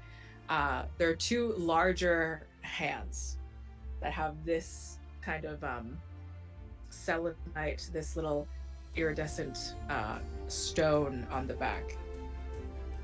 And you clock those as those are where the moon is vulnerable, and it is guarded by its own sort of hands, which will be the moon's armaments.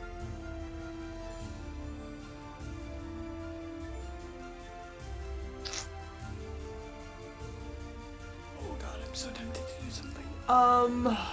Go for it. What is the likelihood that I will...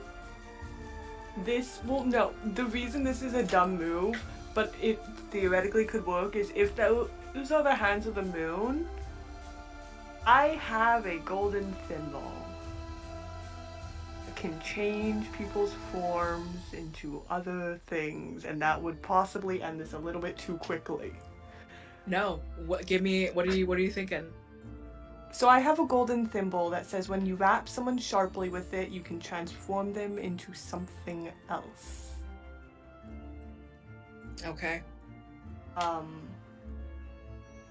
What would you like to play with or roll with? I think the only thing that works for this is confront them, almost. Okay. I will say, until the fishwife puts themselves in a situation where they can directly get to the moon, you'll be getting the ribbon arms. You will be able to like participate in the hunt that way, almost. But you can maybe turn certain things into maybe beneficial things, but give me that roll. And that's not going to succeed as a 5. What did you said confront them? Yeah, Animisk, the MC goes wrong. Perhaps you've tipped your hand, and I'm going to guess I have tipped my hand. Okay. On a usual success, you interrupt them and they can't proceed without dealing with you. If you were to have ultimately succeeded, they have to choose whether to back down and give you your way or defy you and force your hand. Fishwife, you have tipped your hand. Maybe you have opened your mouth a little bit too long, too much about the nature of the world. And as you see some of the elves being picked up and sent back, and another ribbon arm comes down, and elven longbows get sent out and attack these arms, I think what happens, Fishwife, and we don't have to resolve this quite, we're not going to resolve this right now, I will say. You are grabbed by one of the ribbon arms. You're not quite sent to space yet, but you have a feeling something might happen to you very soon. So who wants to go next? Yeah, who wants to go? I think I'm cursing at it and trying to slap it with a fish.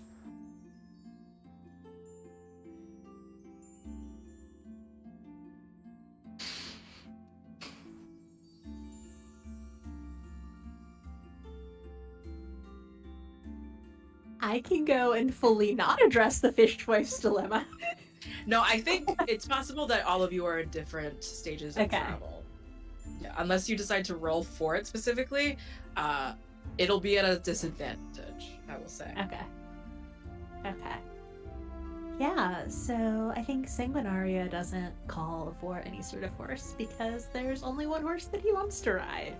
And instead, sort of, she flits about the forest on foot. Again, the leaf wings fully non-functional. But as she does so, these sort of root-like tendrils unwrap themselves from her leg, creeping down her toes and nesting themselves in the forest floor. And once she's covered enough ground that way, he's able to sort of move instantly into any space that the roots have sort of spread out and invaded throughout the forest. So it takes a little prep time, but once he's got it, he's able to move really quickly. And sort of moving in that way, he like dances in and out of the shadows, sort of swapping between releasing the voice of the moon from the little seashell and just in his own voice praising the others' performances and bidding that the opponents of the prince come and watch the circus instead. And if any come close enough, either drawn by his own voice or by the voice of the moon or the like moon white like flashes of his skirt as he moves in and out of the forest, she will go ahead and lead them by hand to watch Ornata instead of continuing on their hunt. So I would like to, I think, lay your hand on someone as my role for this. Give it to me.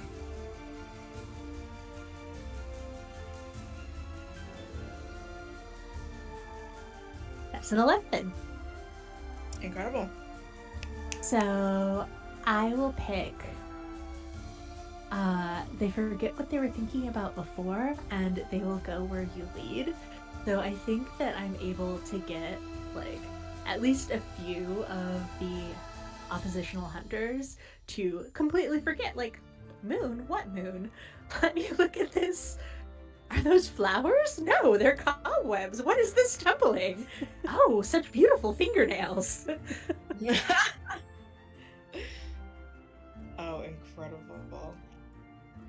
I think as you are effectively really able to slow some of them down, and I think you do see one of the ribbon arms as you are like traveling. Maybe you glance behind, and like there's like a group of 3 that fully get grabbed all together and sent up.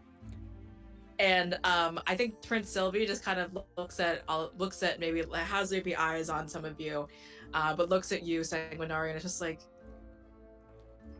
all right. Yeah. Is there anything else for Sanguinaria? No, that's my performance. Okie dokie. Nightmare Horse and Ornata, who would like to go next? I think maybe Ornata, if she's getting the attention from Sanguinaria's performance, if that's okay with you, Nightmare Horse. Absolutely okay. Plus, the star has to end the show, right?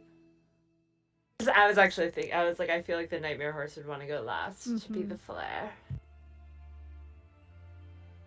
Am I seeing my fellow circus performers have all of this happen to them, or am I kind of isolated in my... I will say that's up to you if you decide to put yourself in a place where you want to have more of like a vertical view on everyone, or you can decide if you are isolated or not. Okay. Ornata is just a blur with her performance. She is tumbling through the legs of the walking elves and launching herself in, I don't know how to describe it, almost like a, what is it? Like full on, like both feet on the ground, launch vertically, and then like somersault right over someone, just like a quick little tight somersault, and then land on the other side of them. But then as soon as she lands, she's like crouched into a position where she can shift her weight in any direction, and feathers and cobwebs are flying everywhere in her wake, just kind of cluttering the air with this debris. And occasionally she'll like stop and blow a kiss, and her hand is so smeared with her berry lipstick that it looks like she's dipped her hand in an inkwell of blood or something. So it's almost a little sinister. And it catches the sparkle of her nails, and she's like, maybe this will help, as she's like moving through everyone. I believe she has a benefit from Sanguinaria's performance. How does that work for me specifically? For whatever you would like to do right now, you can take a +1 forward. Ooh. So +1 essentially. Okay. So I was looking at a few moves. It's funny, the moves I want to do are not helpful at all. Like one of my moves is like drinking tea. Yeah. But I really want to do it. I don't think that's gonna help though. Let's see. Then I was looking at my trappings. They're mostly tea cakes. I will say, serving someone tea and honey cakes is actually pretty good. Let's do that then. So maybe it's Okay. like just this blur of motion, and then she has this moment, like of this calm quiet, when she reaches the center, the fulcrum of all of the hunters and the moon. Like I imagine the ribbons kind of coming down around her as well. And it's like she's the ballerina in the center of the stage with all this movement around her, and she freezes for a moment and she's like, What am I doing? I'm moving too quickly to get the stories and the gossip and the secrets. and for a moment she just stops and then takes a deep breath and reaches inside her pocket and pulls out a teacup and a full boiling pot of tea. Yep. And the first Yep. elf she sees, hopefully someone important, she goes, Would you like a spot? and I will roll serve someone tea and honey cakes with a +1. Hell yeah. All right, here we go. Whoa, dice, come back. 7 on the dice, and then I think I stacked that. Let me see.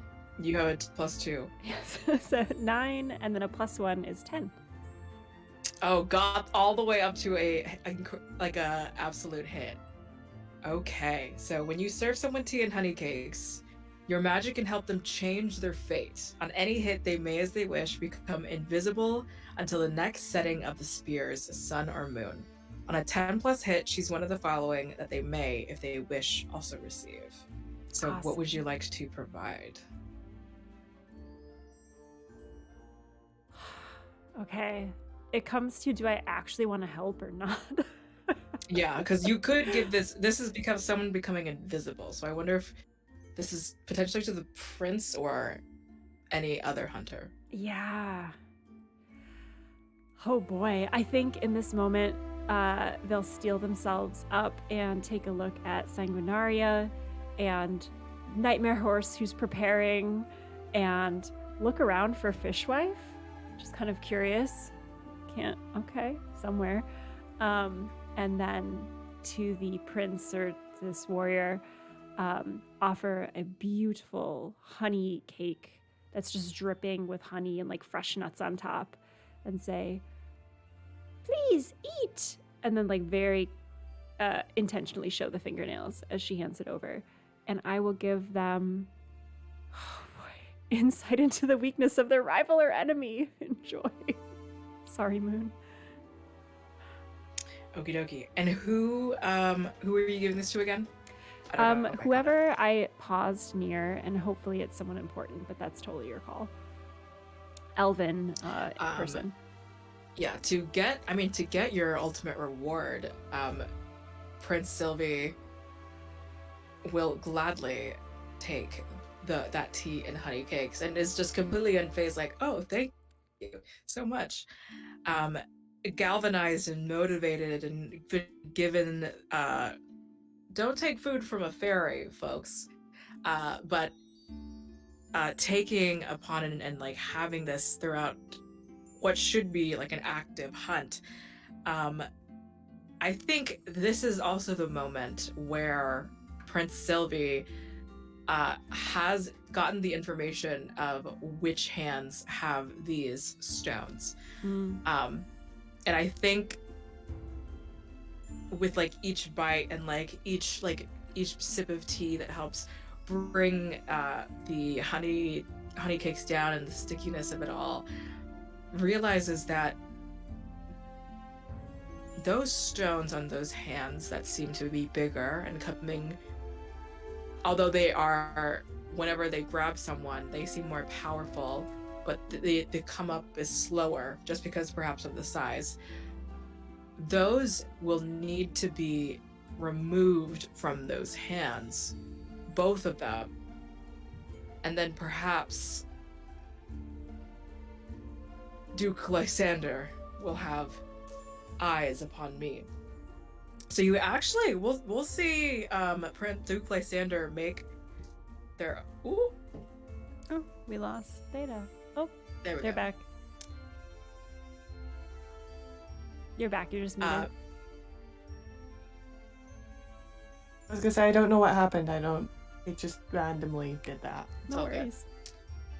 our prince will make their own roll, and they, holy shit, so they get a 10 actually on waylaying upon the moon.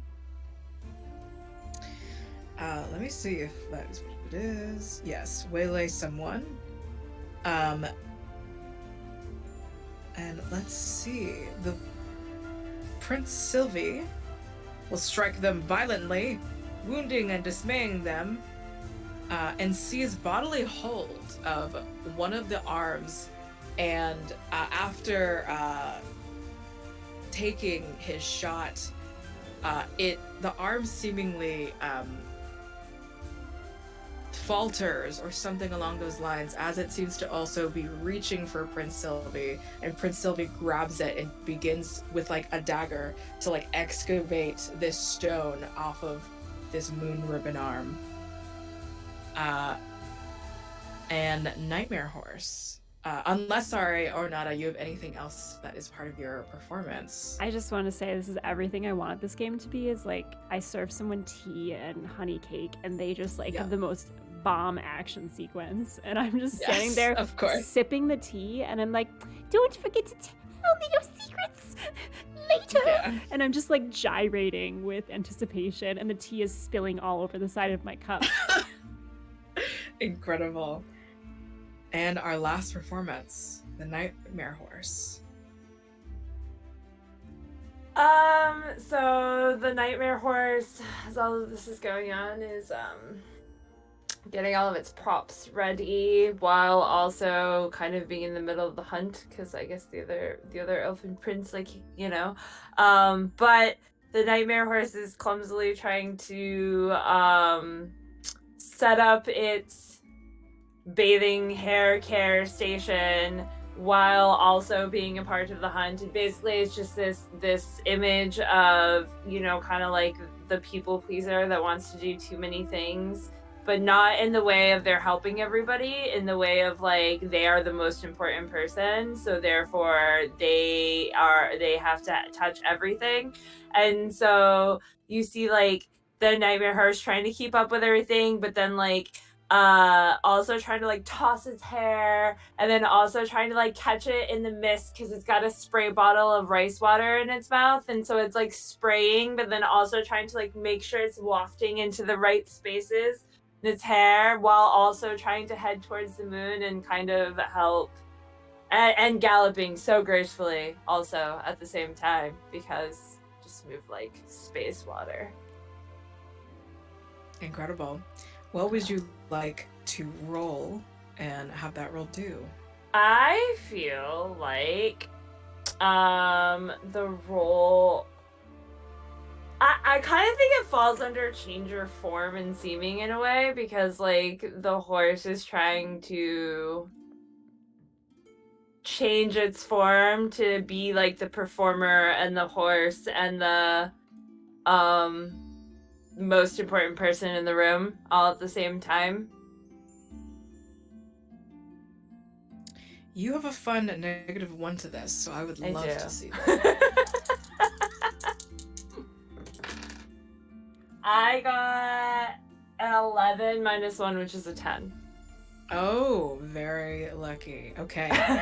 So, when the Nightmare Horse changes their form and seeming, on any hit, you take the form of a beautiful person, a beautiful horse, with or without a form, or your true form. The Nightmare Horse, terrible, bloody-fanged and hooved, drenched in icy water. However you'd like to appear. You remain in this form until you change it again. And on a 10+ hit, you can also change any one element of your summer and winter if you want. So what that simply means, you can uncheck one of your summer traits into winter, if you would like, if for any of those to be helpful potentially. I definitely would go from tossing hair to shaggy hair, because I'm probably not doing this all very well, and so I'm getting frizz and I'm getting a little overwhelmed by it. Incredible. I would actually love if you could also roll another thing. You have effectively, you are distracting to those who are weak-willed at the moment. Oh no. If there is there perhaps an active would the nightmare horse want to take like an active or more passive role to the hunt, like helping or hindering? Active. Oh no, without my help, no one's gonna be able to seduce the moon correctly or hunt the moon correctly. Would you like to drag someone under? Sure. Yeah, I'd love to see that. I got a 4. Okay. Dragging someone under, Yeah. potentially getting you in an incredibly advantageous position. On a miss, the moon. Well, actually, I should clarify. Did you want to drag the moon under, or did you want to drag anyone in particular? I would love to try to drag the moon under. Okay. So on a miss, they realize the danger they're in, and they're able to get away if they flee right now. So I think Prince Sylvie, excavating, got one of the stones and is about to potentially reach out to get to the other one. Because of this failed roll, however, Prince Sylvie is now being... the hand is ripped back, and the other hand, the larger, more powerful hand, with the other stone on it, is surging towards Prince Sylvie. I will now let's go back to the fishwife, unless Nightmare Horse, there's anything else that is a part of your performance specifically, not Nope. about... Okay, so fishwife. This is an opportunity for you to either flee one of these hands yourself or help Prince Sylvie.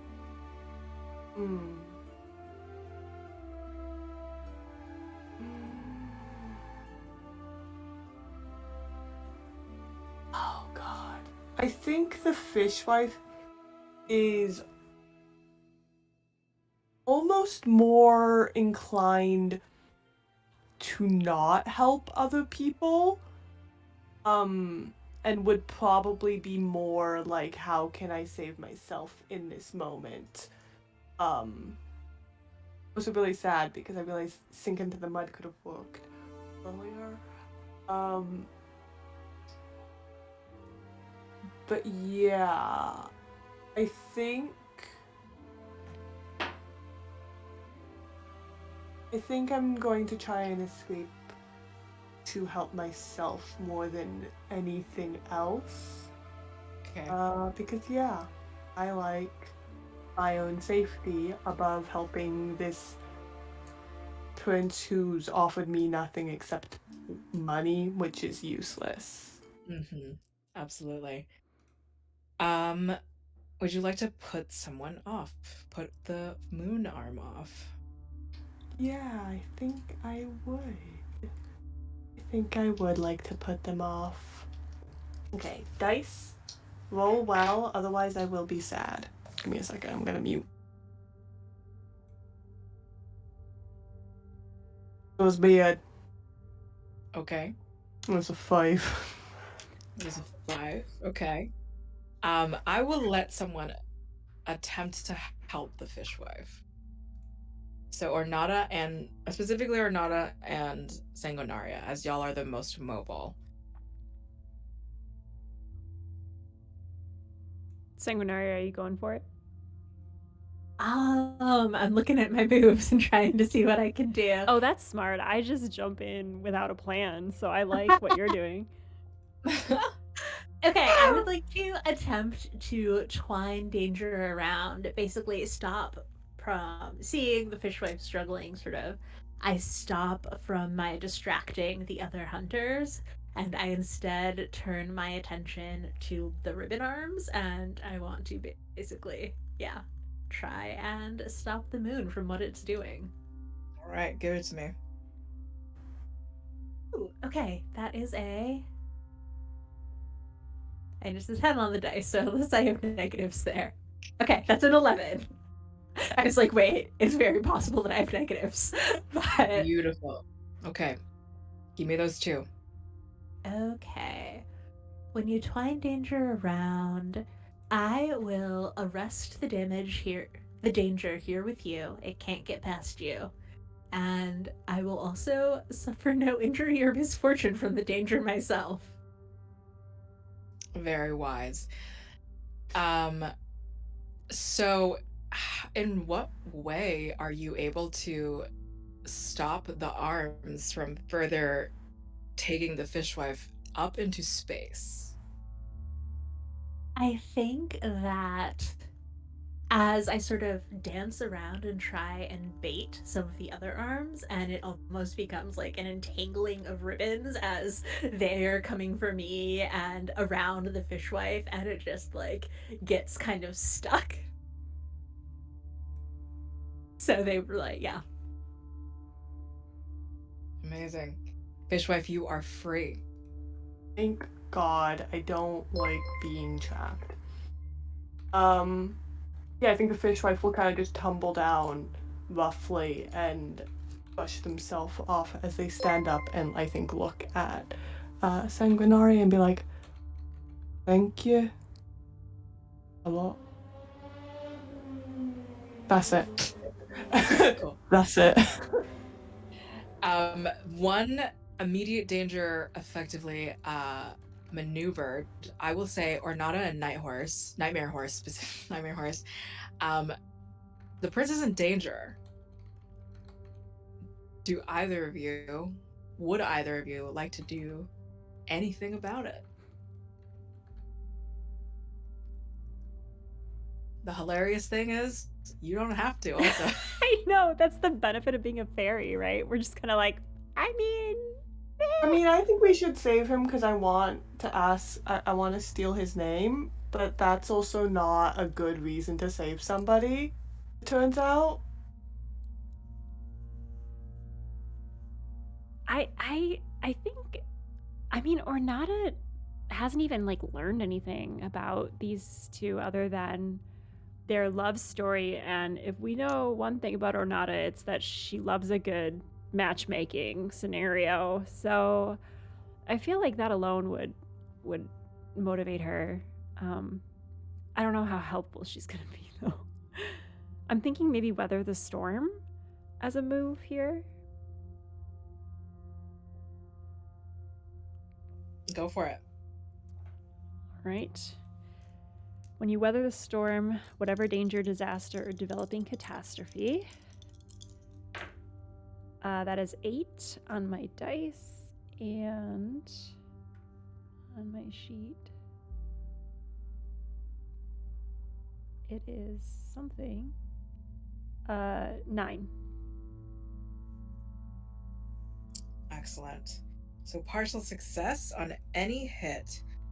Weathering the storm, you can choose one. The storm rages around me but doesn't move me from my place. Effectively, doesn't scare Ornata. I ride the storm where it carries me but don't lose my feet. So you could potentially use one of the arms to your advantage. So let's resolve this first part of it.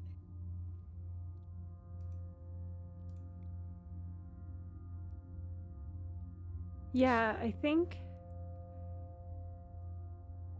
she'll tumble around the arm. So Sanguinaria, he kind of got it tangled up. So it almost provides all of these loops and like entryways for her to tumble through, almost like an obstacle course. So I'd like to do that and try to, I don't know, like maybe throw it off course. Got it. And then choose one or two, depending on what you'd like from the rest of that little list. I can provide strength and protection to those around me. I assume, is the fishwife still near me and the prince, or just the prince at this point? We can say at this point, all of y'all are like you. I think you specifically are not you can see everyone. Okay. then yes, I would like to ruffle my feathers, and the downy feathers kind of drift around folks and provide a little bit of strength and protection.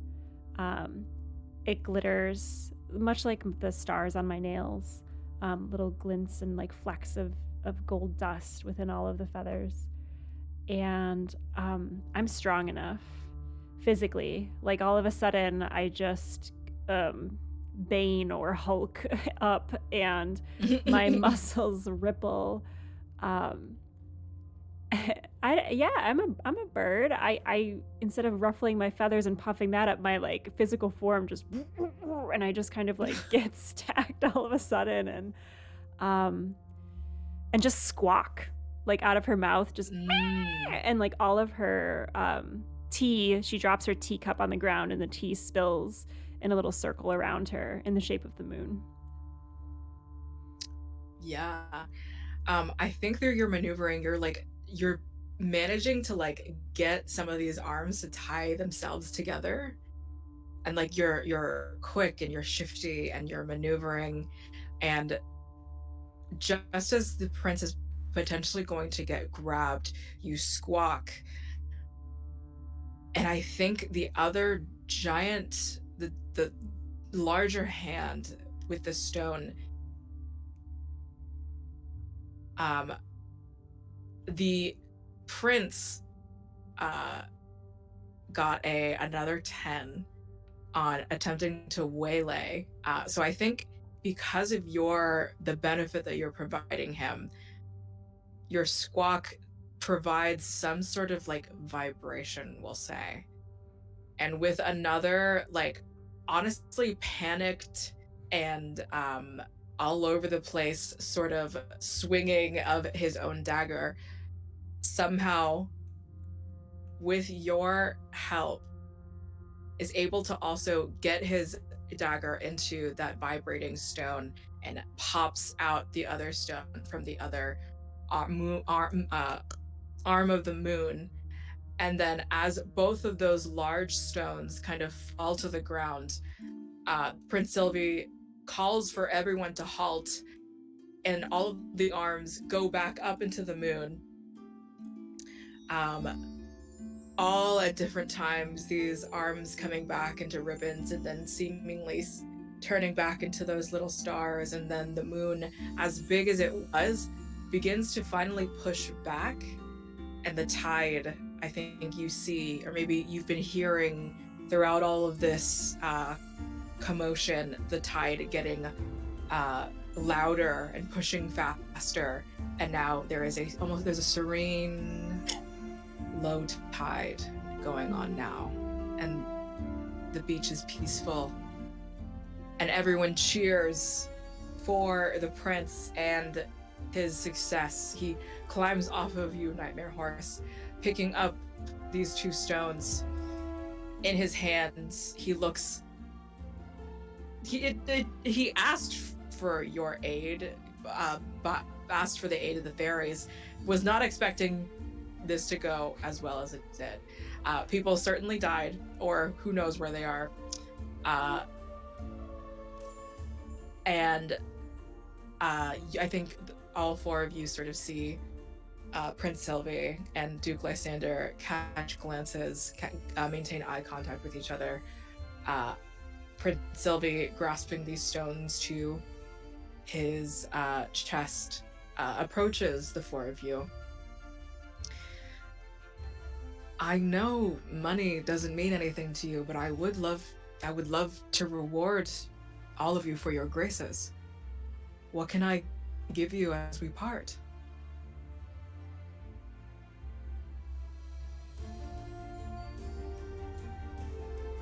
Ornata will look at the tea spilled in the semicircle around her, and with a dainty pointed foot kind of swirl it into the shape of a crescent moon, and then look at her fingernails and kind of see the resemblance.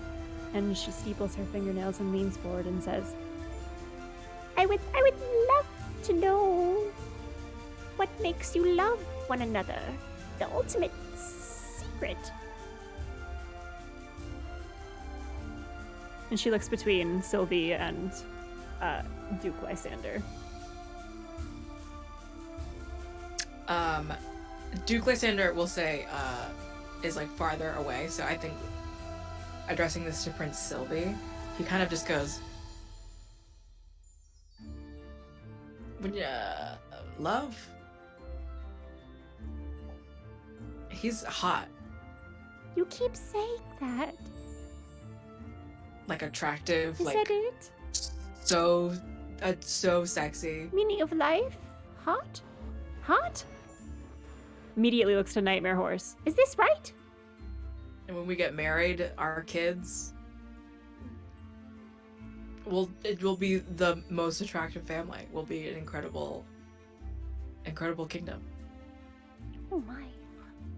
Don't. What was that, fishwife? Nothing. What? Say it No. louder! You're very far away now. Get better ears. Can I have better ears? Forget your secret. I don't like your secret. Can I have better ears? I want to talk to the fishwife. I like your ears. I mean, sometimes people just think hotness is fine.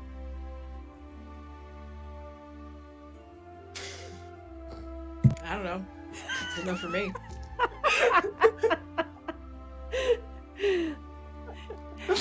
Well, if the Nightmare Horse says so, it must be true. I'll take one different ear. Maybe one of those big horns I can put inside my ear to hear the fishwife from very, very far away. Telescoping.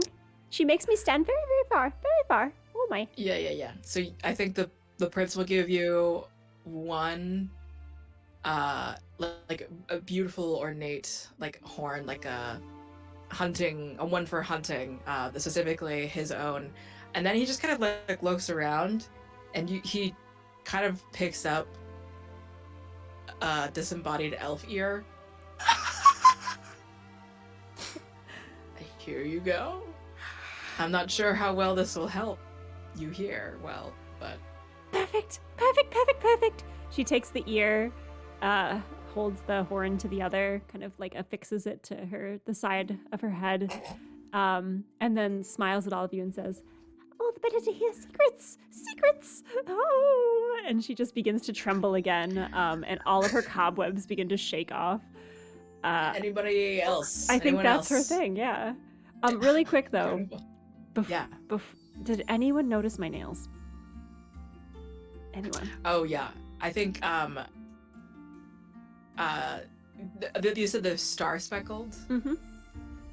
I think the elves are like already beginning to start a trend within the circle, their own little cliques and groups, and unbeknownst to you, or maybe it gets to you through a letter or somehow, this entire kingdom and community of elves will now have incredible nails, and it is all because of you. Incredible. This is. Community service. There can be nothing else. I am done. Yes, amazing. For the Nightmare Horse, the prince calls for, anybody got any rice? We just got any? Do we have any? And there are two, I will say, those like really huge sacks, rather than in like the Giant grocery 20 store. pound calvos. Yeah. Rather than the obviously the grocery store plastic packaging, like are in I don't know how they kept rice, like barrels or pots, huge I like pots. to believe these are being kept in the calvos bags. Yeah. Okay, Calrose are the magnificent rice farmers we have back in the kingdom. Here you go. Plus, I would like to slap it with my tail. Absolutely. Yes, perfect. This is gonna be wonderful. Rice water for my hair. Fishwife and Sanguinaria. You know what I want? Do you know what you want, Sanguinaria? Or I do, but you should go first. okay. The fishwife, I think, won't. The fishwife will, I think, look at the prince and go, don't need much. There are potentially two things you can give me. First off, may I have your name? You can name yourself Sylvie. What? That's up to you. That's your whole thing. Thank you. I don't need the second thing then. The name is enough. Oh my god, so Okay. sinister. Okay, weirdo. Your name's Sylvie now. Whatever. Oh, my name's the Fishwife.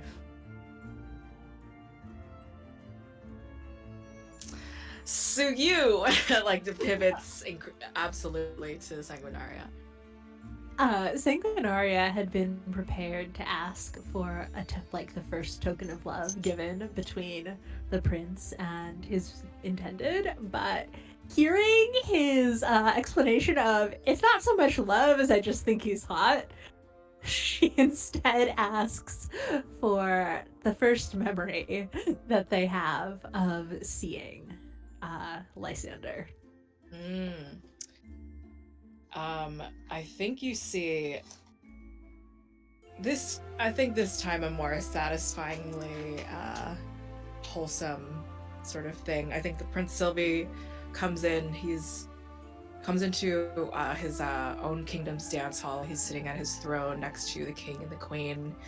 And he's bored and he's looking at suitors and feeling the incredible expectation upon his shoulders as the only child, and sees in the corner of his eye just like this pink, bubbly, rosy figure, person with pink hair and beautiful garment, blue purples and wonderful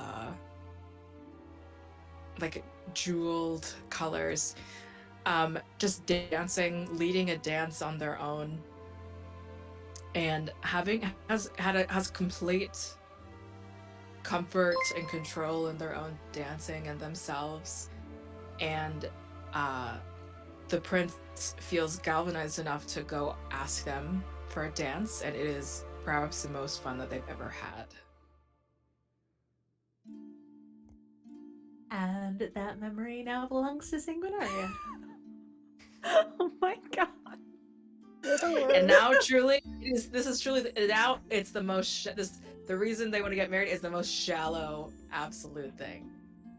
Sanguinaria and the Fishwife just going, what if we steal things away too deep into this man? And in between both of you is Ornata with the ear piece to one ear and the elf ear on the other. She's like, what did I miss? What did I miss? Just looking between the two of you.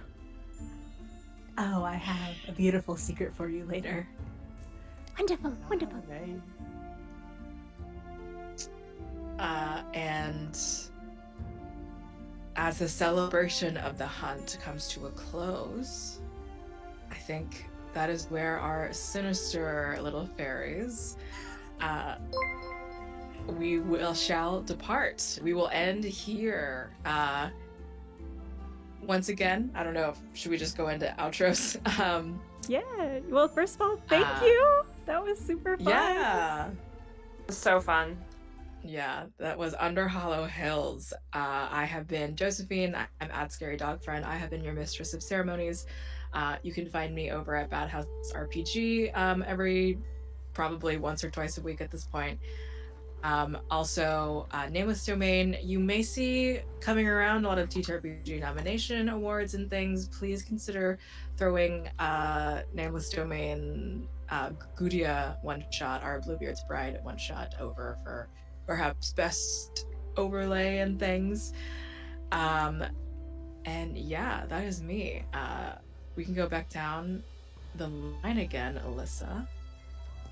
Hi, I'm Alyssa. You can find me on Twitter at @disasterqueer, where I will post about things I've been involved in. Currently, it's weekly on the Mandy's channel. I am in a game called Mistloss, which is a extremely gay 5e campaign. Also on Goblets and Gays, a Pathfinder 2e podcast, and in May I will be DMing a game of Apocalypse Keys on TTRPG. Hey. Yeah. Theta. Hi, I'm Theta. You can find me at Bing Sujong on Twitter. I don't think I'm in anything that's airing right now.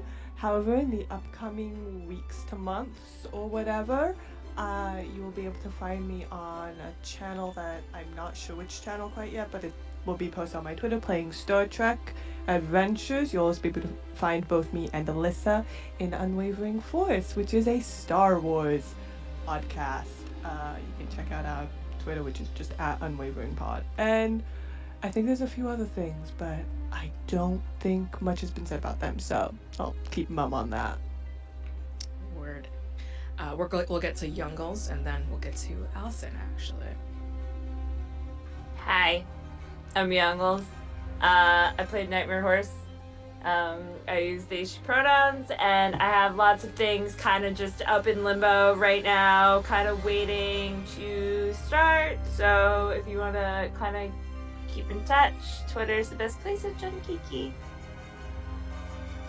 Amazing. And Allison, round us out. Hooray!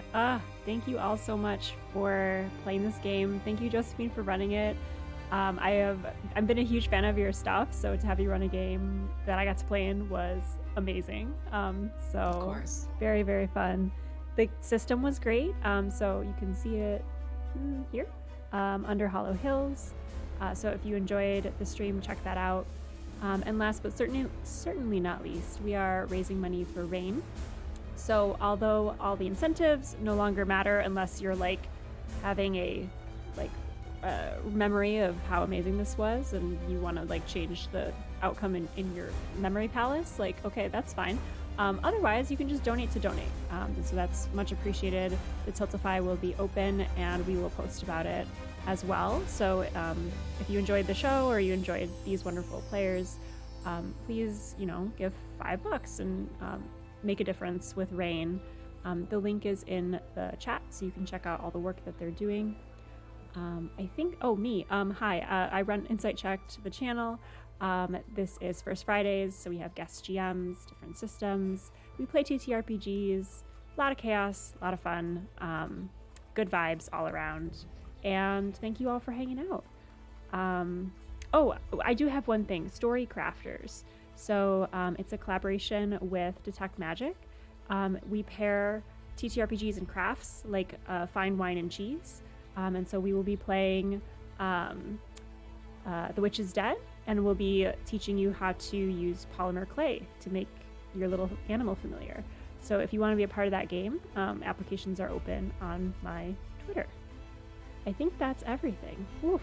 Well, thank you all for hanging out. And yeah, any last fairy words from everyone? I don't know, like last fairy pose or something. Don't take food from fairies. Don't give your fairies your name. Don't say thank you to fairies because they will rope that into a certain value quantity over the other. Be careful, folks. Oski, how much is your thank you? How much is your thanks worth? Yeah, be careful around fairies. Is what we learned today. Yes. Thank you all. We will raid out, so stick around for the raid. Take good care and have a great weekend, everyone. Welcome to April. Bye now.